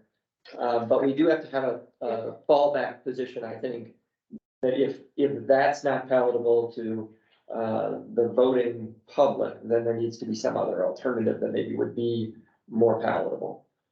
maybe we find out if it is palatable by going to the ballot, and if it's not, then we. I agree with Yeah, when you go to a ballot and fail, going back again is a much tougher shot, and so you wanna do it right the first time. I know, but I agree with Jason that I'm willing to. Let's get the language that you're suggesting and make that recommendation. to council. You could, if you do the tiered piece, you could do a complete exemption, see what council says to that. Yeah. If they don't like that, you could do a not to exceed percentage of development costs, or per unit, if you guys want to. Per unit is gonna blow people's minds. We'll argue about that forever. Okay. So you want, I think about the lodging tax. We debated that for 10, 20, 100 years, however long it was. If we would have just gone and asked the question, we would have had 20 years worth of revenue. We could be spending that stuff like. That's Well, we're gonna, so again, we're gonna go test both of these alternatives, to get some sense from the community, what is acceptable or what is not likely to be acceptable. And then that's what's gonna be used to inform council in terms of what ballot question we would actually put out there. But it's helpful for me, it's gonna be helpful for council, if it comes as a recommendation from you all. Here's what we prefer, this is what we would like to see, but we also understand that there may be some resistance to that. And so here would be an alternative. And then we would test both those. So before anything would come forward. so it sounds like you've got number one, complete exemption. Number two, do you wanna do what Tyler's recommending here with the not to exceed 25% of development? Maybe it's 35% or. Oh, now it's 35%. Well, I figured less than half makes sense, right? Like, we're not gonna overly subsidize this. So not to exceed. Not to exceed 35% of development costs? Or 40. Oh, here we go. If we give the alternative, isn't that what council's gonna take? No, because we're gonna go and test them, and then we're gonna go back to council and let them know So you're gonna do, this worked or this didn't work. like polling, you're gonna do polling on both and see. I think if 30% is a high enough, I think would be palatable, like 35, 40, that'd be. Okay. Well, I think a bit higher in case there's an improvement on the land too. You know, that might not be in great shape or something, but, you know, it's maybe not just the land, but a land plus improvement fund. Well, and keep in mind, it's not just the land, I mean, this could be, again, a per door subsidy Plus it- that we provide. Yeah. Right. Or it could be, we don't own the land, but we're gonna subsidize the development so that we buy it down from what would be 120% project to a 60% project. And that's a cash contribution of some sort that we're making. Or tax exemption or fee Yeah. reduction. Yeah. Yeah, and that's actually why my number grew, is because I was thinking, okay, just land. Well, if there are other incentives. I don't think you say you can get a tax exemption, though, 'cause it's okay. So we have. But we can exempt ours. Or Just yours, special, but it's or not like a special. It's not gonna make the. So do I hear 35? Do I hear 40? That's the problem with trying to pick a number. Yeah. You start thinking about all these other things. I'm anti-number, I just say, I think you're right. people, if we wanna accomplish, affordable housing, let's do it. All right, well, I'm okay with that, I mean, that's where I personally live, is I think that's what we should be doing. So if the group feels strongly that that's the recommendation that should be made, then we can make that recommendation. And again, we'll test it. And if it is a loser, then we'll need to, before putting it on a ballot, then we're gonna probably have to think about how we modify that. Well, would you be taking to the council and getting council's opinion anyway before you even go to the voters? Well, that's what I'm saying, but council doesn't know exactly how people are gonna vote either, so that's where we're gonna have to test it. They're their votes. Yes, but. I mean, hopefully they'll have some semblance of an idea what they're, They've shared that already, in terms of we are concerned about not having a number. then Sure. I think they should think about them. Okay, so it sounds like what I'm hearing from everybody is, no, we just want to completely exempt it from section 11. Affordable housing. Money coming from? Sorry, I'm late to the game. So where do buckets of money come from with regards to this? So we have a housing trust fund. We could potentially have a source of funding, which is later in the discussion if we get to it. We could potentially have a source of funding that goes into that housing trust fund and then provides grants and resources out of that. The city under Prop 123 could potentially buy land and land bank that land and then have to transfer that land. Right now, the charter prohibits a transfer of any land below market value. So not table rated. I don't think we're capped by the Tabor pieces here, but yes, no, not necessarily Tabor related unless they come up with like a fee in lieu for developers or something like that. Okay, we're moving on here. Next one up is the rental registry. Do you guys want to make a recommendation around, this is something that's also aligns with our healthy housing work. That staff consider developing a rental registry, for the city. Do you guys want to make it? And it could be sort of that generic, a recommendation of maybe it's a 1 to 2 year time frame, maybe it's a 3 to 5 year time frame, but look at developing and bringing to council a recommendation on rental registry. When you say rental registry, you're talking Westminster rental registry where you have to pay per unit and have inspections and because for affordable housing, it's killer on us. Okay. Yeah, it's just a full range really. So you can start out with just a licensing where it's a nominal fee and you just license yourself. We know that you're a rental unit in Golden and keep track of you that way, but there's not a inspection regime, but you can go tier. I get inspected by everybody under the sun. I don't need the city inspecting me too. And frankly, I'm totally opposed to. Yeah, one of the things we talked about was, you guys would get HQS inspections already. Oh, I get you're- HQS, I get all my investors, Yeah. all of CHAPA, I get Division of Housing, every single funder inspects my development. I probably get 7 a year at least. This is more focused on like Data collection. Yeah. individual families, right? Too? Yeah, It's really trying to understand what are the demographics of the people that are renting and where are they renting? Trying to understand how many are Mines students, that are renting outside of Mines campus area proper, how far has that spread? Where's the workforce, within the community? It's not. Condition of the stock, yeah. inspection. Denver's doing this right now, but they've included an inspection requirement and it is. We're not gonna include an inspection requirement, but I think we wanna know who's where and other rental units that are out there that we don't even know about. Yeah, and I think knowing about ownership too, corporate ownership versus, individual ownership. could you exempt, if it's an affordable housing complex that's regulated by a government entity, could you exempt them? Just exempt us from fees, there's fees associated. I mean, I don't mind providing data, but I was just gonna say, it's like, just exempt you from the whole registry, and then because you already have the data, like you're already collecting that stuff. But So you could, there's a fee, Yeah, I don't think we'd want to exempt them from providing the data. no, but maybe from registering, like the whole. Well, we're gonna have one system we want everybody feeding into. I don't think we want to be trying to collate data from any other as long as sources. there's not fees and inspections, I don't care, I can throw some data in there, but. Lord, we are putting our data into everything under the sun. You'd be shocked if you only knew.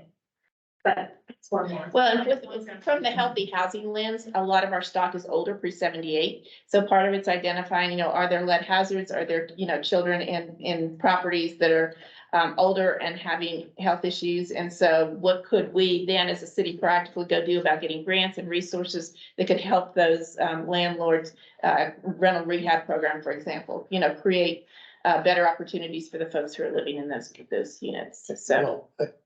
I think I'd like a recommendation to have a rental registry, so that's me. If it's rental registry without a bunch of nonsense, just. I'll write that. Just think about it. Can I jump in real quick? Sure, Todd.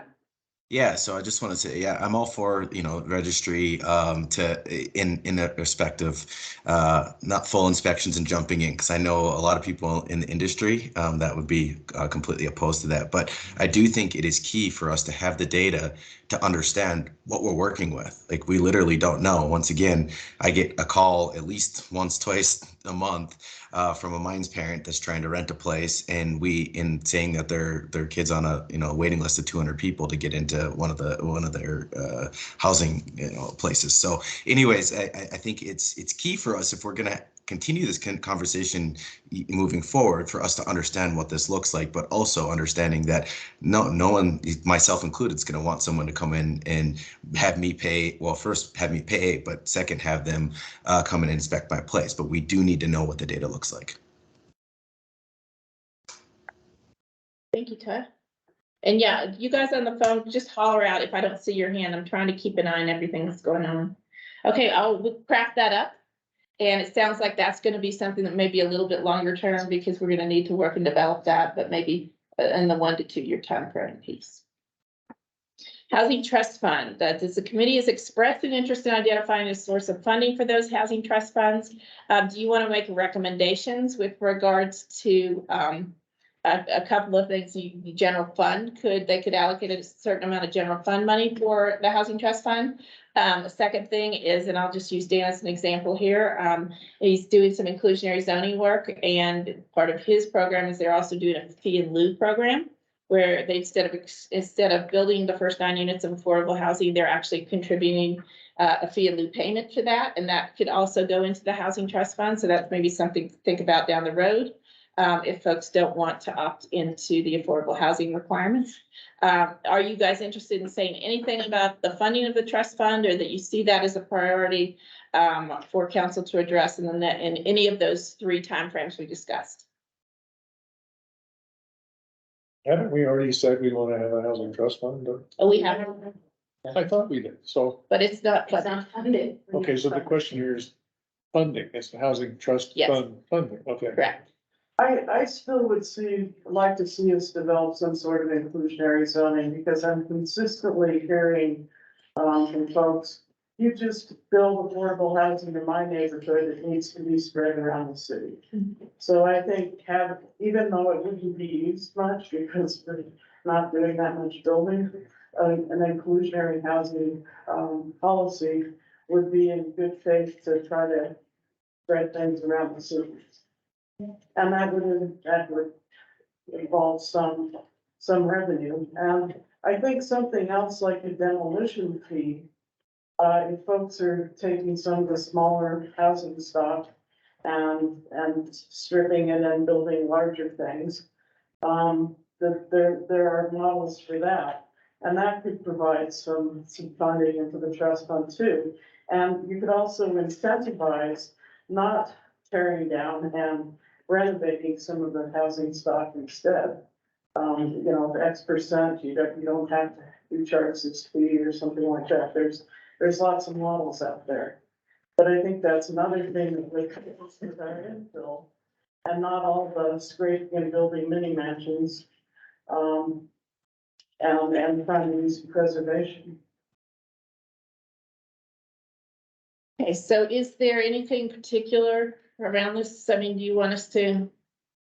Well, we have a thriving community, and so if this is part of maybe a thriving community, we think about maybe a percentage of that thriving community income to but to allocate to the housing trust fund. I mean, we could also be generic and say that we encourage council to look for resources to put into the housing trust That fund. could be it. That could come from a $600,000 excess lodging tax, or, whatever. There's probably resources around the city that could be allocated there. So How long has it been in existence? about 6 months. Yeah. It went into existence about the time this committee was created. It came out of one of the recommendations of the housing needs assessment.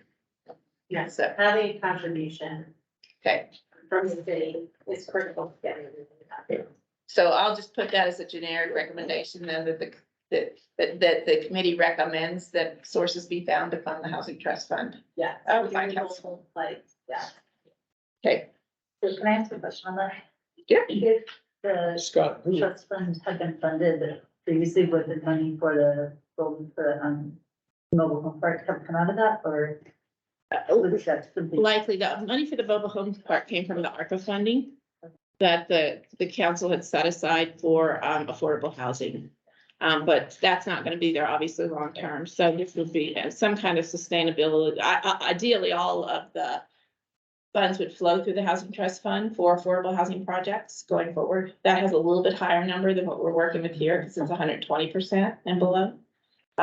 Projects that could be funded out of that. Yeah, and that ARPA funding, of course, is somewhat unique, and that's one of the key areas that had been identified previously by council for the use of those funds, and they're limited in terms of. I think it's that, I mean, the help for that mobile home park kind of reinforces what we've been talking about for years, that when these affordable housing opportunities come up, they come up quick, and you have to act fast. So getting this funded as quickly as possible gives council the most flexibility to react to those very quick turnaround projects. Scott, can you identify a committee or a staff member or somebody to come up with, potential sources?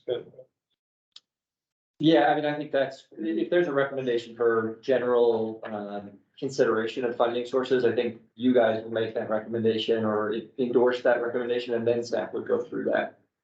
Okay. Good. Awesome. Sorry.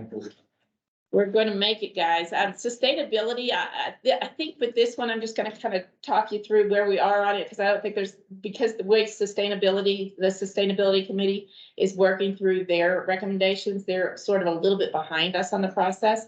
So we have a grant right now, and I actually need to connect with Lori on it. Put you on the spot here.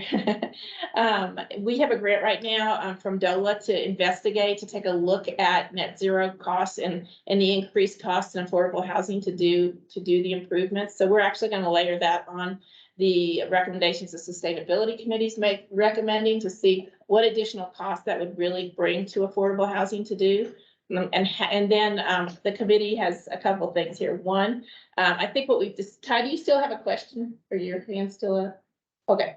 The first thing I think this committee talked about was really trying to keep the sustainability requirements consistent between market rate and affordable, and to find funding opportunities to cover the affordable piece. So they would still need to meet the sustainability requirements, but we would seek funding opportunities to cover those costs. Or if funding could not be identified for the improvements, creating some process to allow affordable housing developers to apply for a waiver. So I guess for committee members, I just wanted to say, is this what you think we're working toward? This is something that's gonna take us a little while to do, to sort of get the analysis done on. So I don't think we're kind of ready to move forward with the recommendation on this piece yet. But is this kind of where your thinking is with regards to sustainability? Sustainability team or committee is going back to council, I think, after us with their recommendations. Yeah, and Jen, these two from Plan Commission, Jen and Patty are working on that committee as well, so they might be able to inform. Maybe before we have a recommendation, if you wanted to provide any, input on that. Where you guys are. Yeah. Sounds like there's an idea of, like another bucket of money being created by, relief potentially for some types of units that may not be appropriate for net zero, to create, a funding mechanism for eventually net zero for affordable housing. So I think this might actually, fall into place pretty well. I don't know if you're gonna expand a little more on that.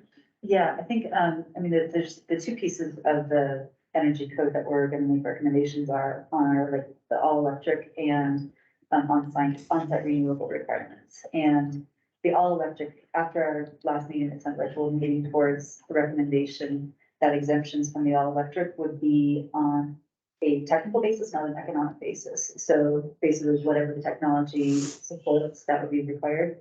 And it sounds like Chapa already requires all electric for their funding. So is that correct, Lori?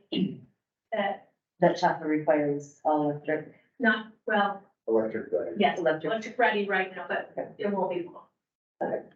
So we didn't see that there was a big, disconnect between the sustainability and affordability piece there.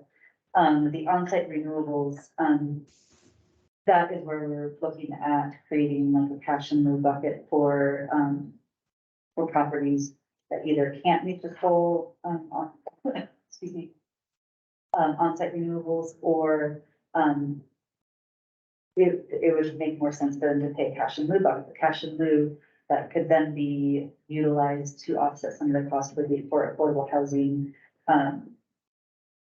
either new developments or retrofits for. There's a lot of houses in the community where they are perfectly situated for affordable or for solar, but the owners can't afford that upfront cost. So, things like that, like helping existing homeowners to retrofit solar on their house, or helping new affordable housing developments provide some of that solar. So it's still to be fleshed out, but that's kind of high level where we're leaning towards. So with all of that, you know, we are taking that, the affordability piece into account as we're making recommendations. And it sounds like, you know, we're not that disconnected from what you guys are doing there. Okay, yeah, I guess the difference would be the waiver. Like if it's an affordable project and funding isn't available and, you know, is that a, you know, would the, you know, Stefka's and Lori's have to come up with cash and lieu money, or is there a waiver process because it is affordable housing and they've shown that it's not affordable to do what is required in the states? I would say if, you know, if the cash and lieu piece is not funded yet from other, you know, developers, and if that funding, if the city is not willing to put forward some of that, then I could pretend, I mean, I think there, it might be reasonable to have a waiver for the onset renewable portion, but not the all electric portion. I think that is. So without the cash and lieu, a waiver for affordable. Have you guys talked about that at all? Or is that something that's?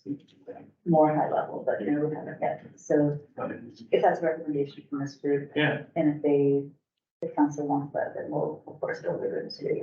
Okay. So this isn't necessarily at odds with what you're doing, it's just, we have to be fleshed out. Yeah.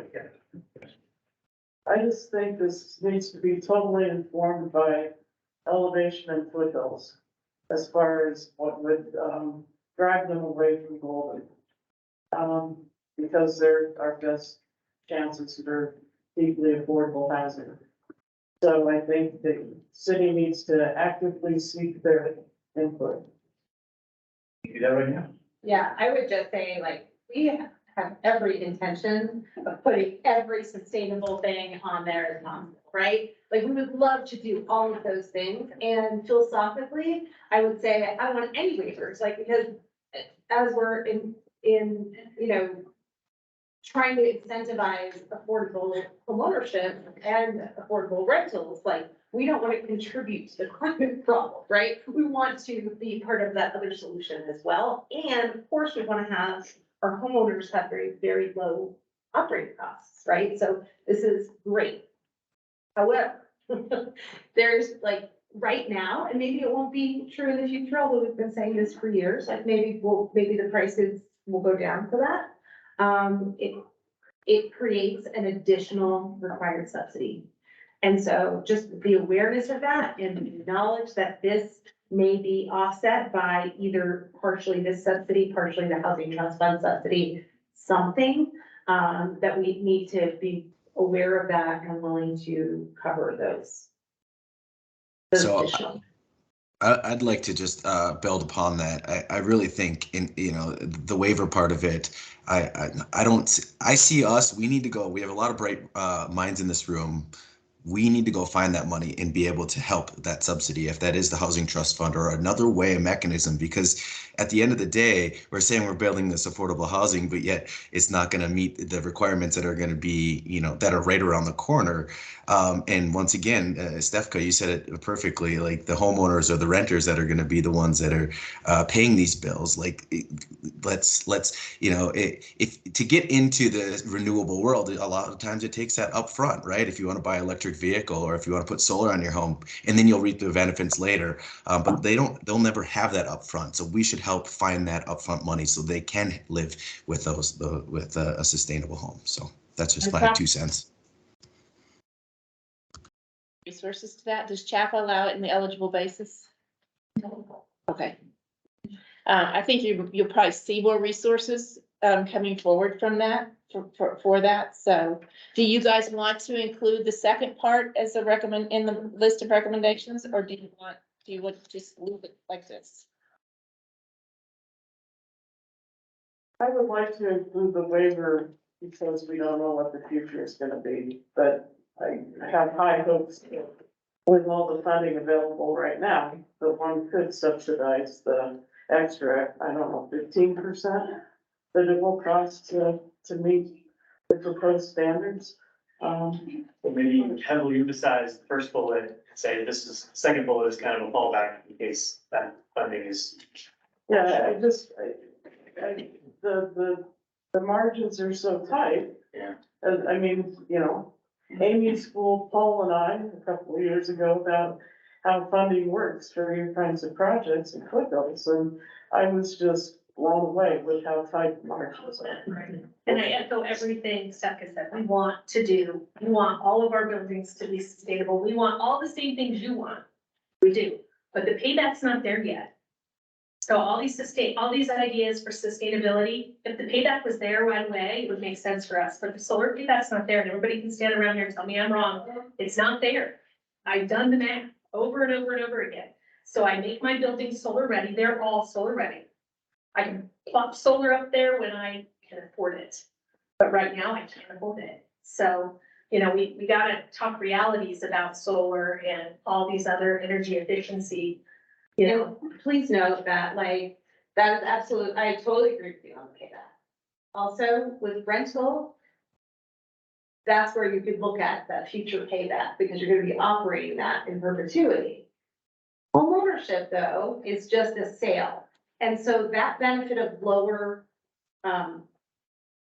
utilities over time is totally to the homeowner, as I want it to be, like it should be. However, there's no payback. Like, we can't charge more because it's electric, right? We can't charge more because it's solar. We have to keep our price affordable. And so there's no margin or place for that to fit into our. Makes sense. So what do you think about the waiver, sunsetting after a couple of years, and that way some of the Prop 123 funding will come through, and hopefully the housing trust fund and some of the other cash and move, there would be more sources of funding, so the waiver would hopefully only be needed for the next couple of years until the funding, more other fundings are available. Or council could revisit it again in 5 years. Yeah. Or something like that, Yeah. next couple of years, and see where the resources are and maybe potentially remove the waiver piece. Right, I mean, because technology is changing very quickly, and you know, funding sources, it sounds like there's more coming online soon, so potentially a waiver for projects in the next, you know, several years if the funding is not available, and then revisit the waiver option. But the world will look very differently. Are you guys good with that? I think the word waiver is better than eliminate. Yeah, I think the waiver really applies to on-site PD, because what if you're in the north side of Table Mountain, and like. Green engineers are first focused on thermal envelope, sizing the building, making sure your thermal loss, you know, make sure your system is smaller. So you're feeding it less energy. But on-site PV creates an ongoing contextual challenge for certain sites. So then does that mean they don't get developed altogether? I think that. That's the difficulty in the policy, is that has to be applied to content. And CHAP is already requiring green or some version thereof of certification. So I think following the certification process is totally fine. But the challenge is. The challenge in my mind is the on-site renewables and the cost. That's something, but it's not like I don't think it's a good idea. I do, and I Love it. support that, but it's just the cost. So if we're using the word waiver, I think that means that in the short term, we're recognizing that cost is impacting profitability. That's what I'm hearing from Lori.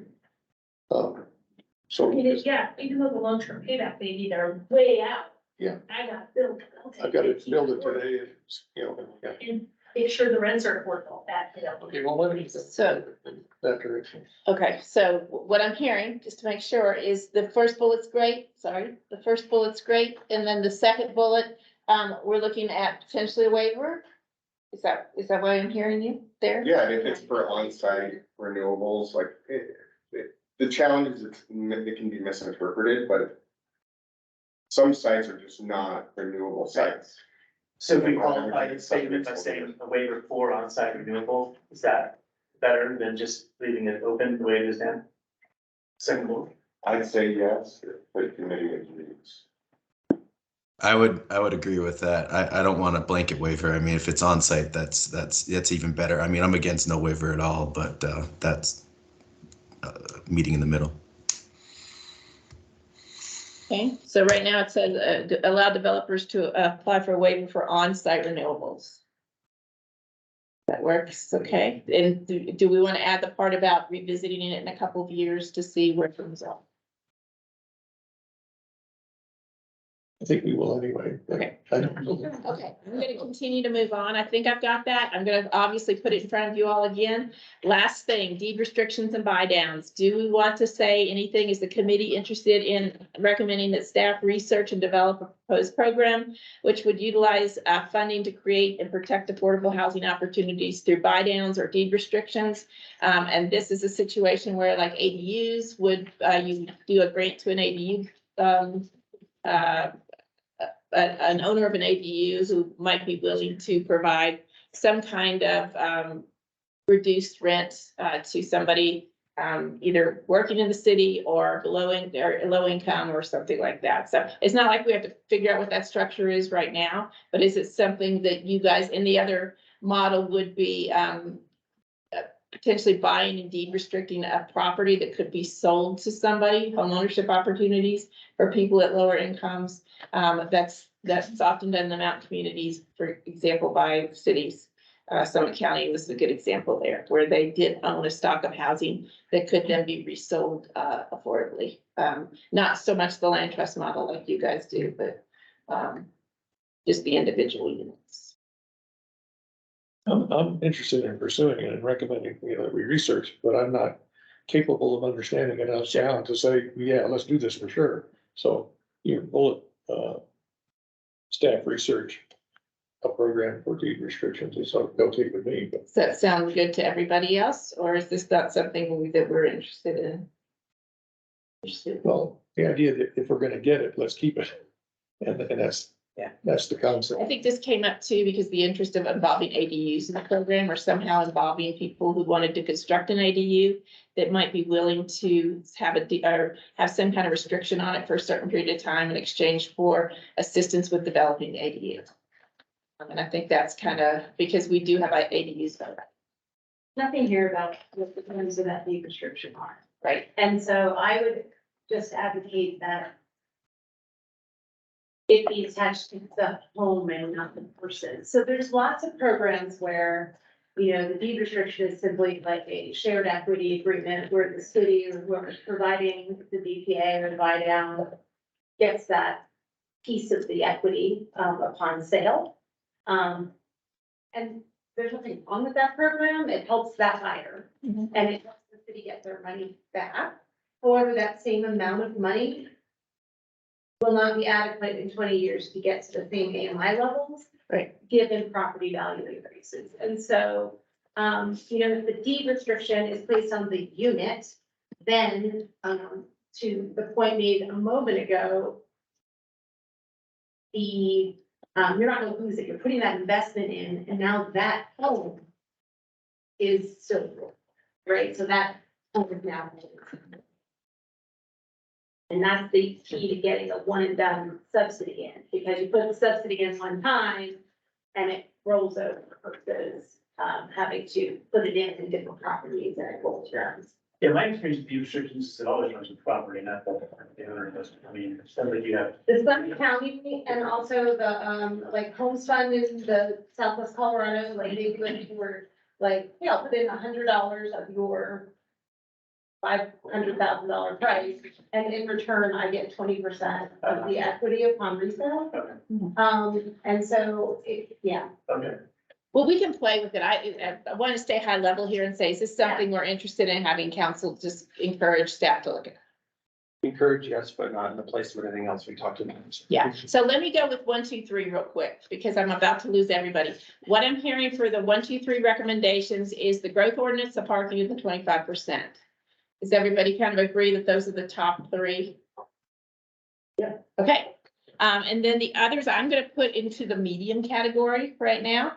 There's certainly things like tenant equity vehicles, things we didn't get to today that are gonna come longer term with the Prop 123 stuff and things like that. They'll evolve out over time, but not necessarily gonna be real quick.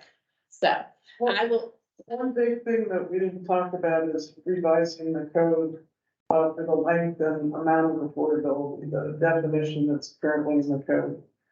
We talked about that last time. okay, so right now, that would kind of play in with the different levels of affordability we've got in these different. Right, but the Restrictions. length of time is currently 20 years. Oh, I'm sorry, permanent affordability versus the 20-year period. Versus. long. Right, and all of these talk about permanent affordability. The housing trust fund talks about permanent Right. affordability. Right, but the only, what you're talking about is the actual allocation language only, though, that's the only definition for affordable. Is we it? have Okay, Yeah, so we don't have a citywide affordable, okay, I thought there was 20 years in there somewhere. yeah, 20 years if you wanna borrow allocations for the future. Okay, so it's. That's the, yeah. And So that's. that would automatically convert to permanent under this Okay. growth ordinance. I'm feeling better then. Okay, Just a quick question on allocations. I saved my question for the end. It's on that topic. Has there been any discussion or consideration back on the situation of naturally occurring affordable housing of giving smaller units that would naturally be affordable, a lower allocation requirement? So say a studio or small one bedroom with specific parameters, like, oh, well, that's a half or 60%, or We talked about it, but we didn't, there wasn't a direction. to- But aren't you doing something already in code around that, or is not? No. So I could meaningfully incentivize at really no cost developers to build smaller units. I agree with Dan on that we ought to put it in there. I don't have the right words, because you say naturally occurring, and well, rocks are naturally occurring. I don't think naturally occurring is what you really mean, that you mean unit size. See what I mean? Well, I You mean It's like market rate, but fall Smaller. the AMI, still fall within the bands of target AMI thresholds. And how are you determining that? That would be a longer discussion, Yeah. for the city to decide like what the target is, but a lot of studios naturally would say fall in 80 to 90%. Yeah, and even if they're like new construction, high quality, just by the nature of being small, so they're not capital A affordable housing. I think they are more accessible units. For allocation for that, I think it'd be more. A more streamlined discussion to talk about it in terms of size. Should a 6-bedroom house be the same allocation as an ADU, which they are today? Right? So is there a scale associated with size? Because the incentive right now, is to not build smaller ones because they count just as much. Right. Bigger is bigger.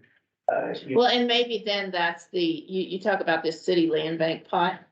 Maybe one use of that pot could be the smaller units, I don't know. It's relevant if you want to It's a- encourage market rate smaller units. Yeah, That's right. That's. and you can't protect those could go anywhere, I mean, Yeah, it's only relief from an already high bar of getting a building permit. It's almost unique to this community. Yeah. No, well, I'm not asking you. Well, to talk about any other relief, it's just for getting that. if the building governor permit. has his way, it may be all mute, no point in it. That's still a fan of six, but, We have. Well, talked about that. I like what Dan is suggesting.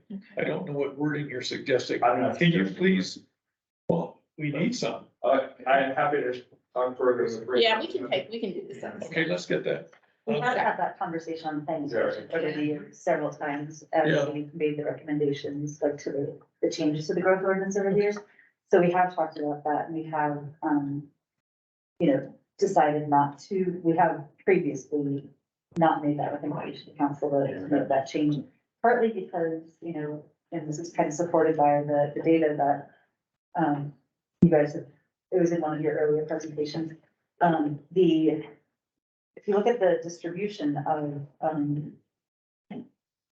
like population over the last 10 years, where we're really shrinking is in starter homes, like for families, or, our children population is way down and our, 25 to 40 population is way down. So I don't necessarily want to incentivize studios if it's not going to, help the population that we're trying to support. Like, our senior population has doubled. Which tells me that the focus on senior housing over the last 20 years was very successful. But let's, shifting the focus to families, starter homes should be the policy direction of the city, independent of the affordable housing. Well, Patty, I'm willing to consider what Dan has, and to get the three of them together and come up with something and put it in there. And let's see that before it goes to council. And I'd like to do it that way, because I just don't, including a very short definition of naturally occurring. Okay, It's not something, we don't have the committee here, so. I don't know Yeah, where to start there. Yeah. I think it's more about like the types of units we want, unit size. It's not around affordability because that's a crazy formula, I think. Yeah.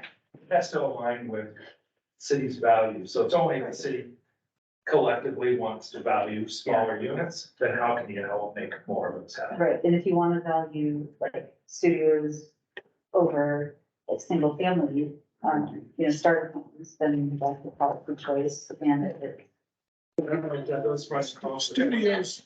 Like not too, because like getting someone, believe me, I wish everyone would be building starter homes. It is not possible to, right, in today's environment and with land prices in Holden, to have a single family home that is affordable to a house with 100% or even 150% AMI. And so without subsidy, like you can't do it. And we don't really have single family developments here anymore. We have redevelopment. So someone might tear down a single family and build a new single family. But there's not like a big patch of land. And I'm talking about multifamily, so I don't disagree with what Patty's saying, but they're not happening on the same basis of life. Thank you guys so much. Appreciate it. Appreciate your time. I will shoot out an email. I know Kathy talked about maybe doing another meeting. And I'll shoot out an email to kind of get a consensus on what folks will do that. I'll put this document together and send it out so that we can just make sure we're all on the same page from a writing standpoint before it goes to council. So, thank you guys for your time. Sure, it's a public meeting. We're always happy to help you. Those of you online, thank you so much. We appreciate you guys. And Kieran's the only one still with us. Okay, let me start this with.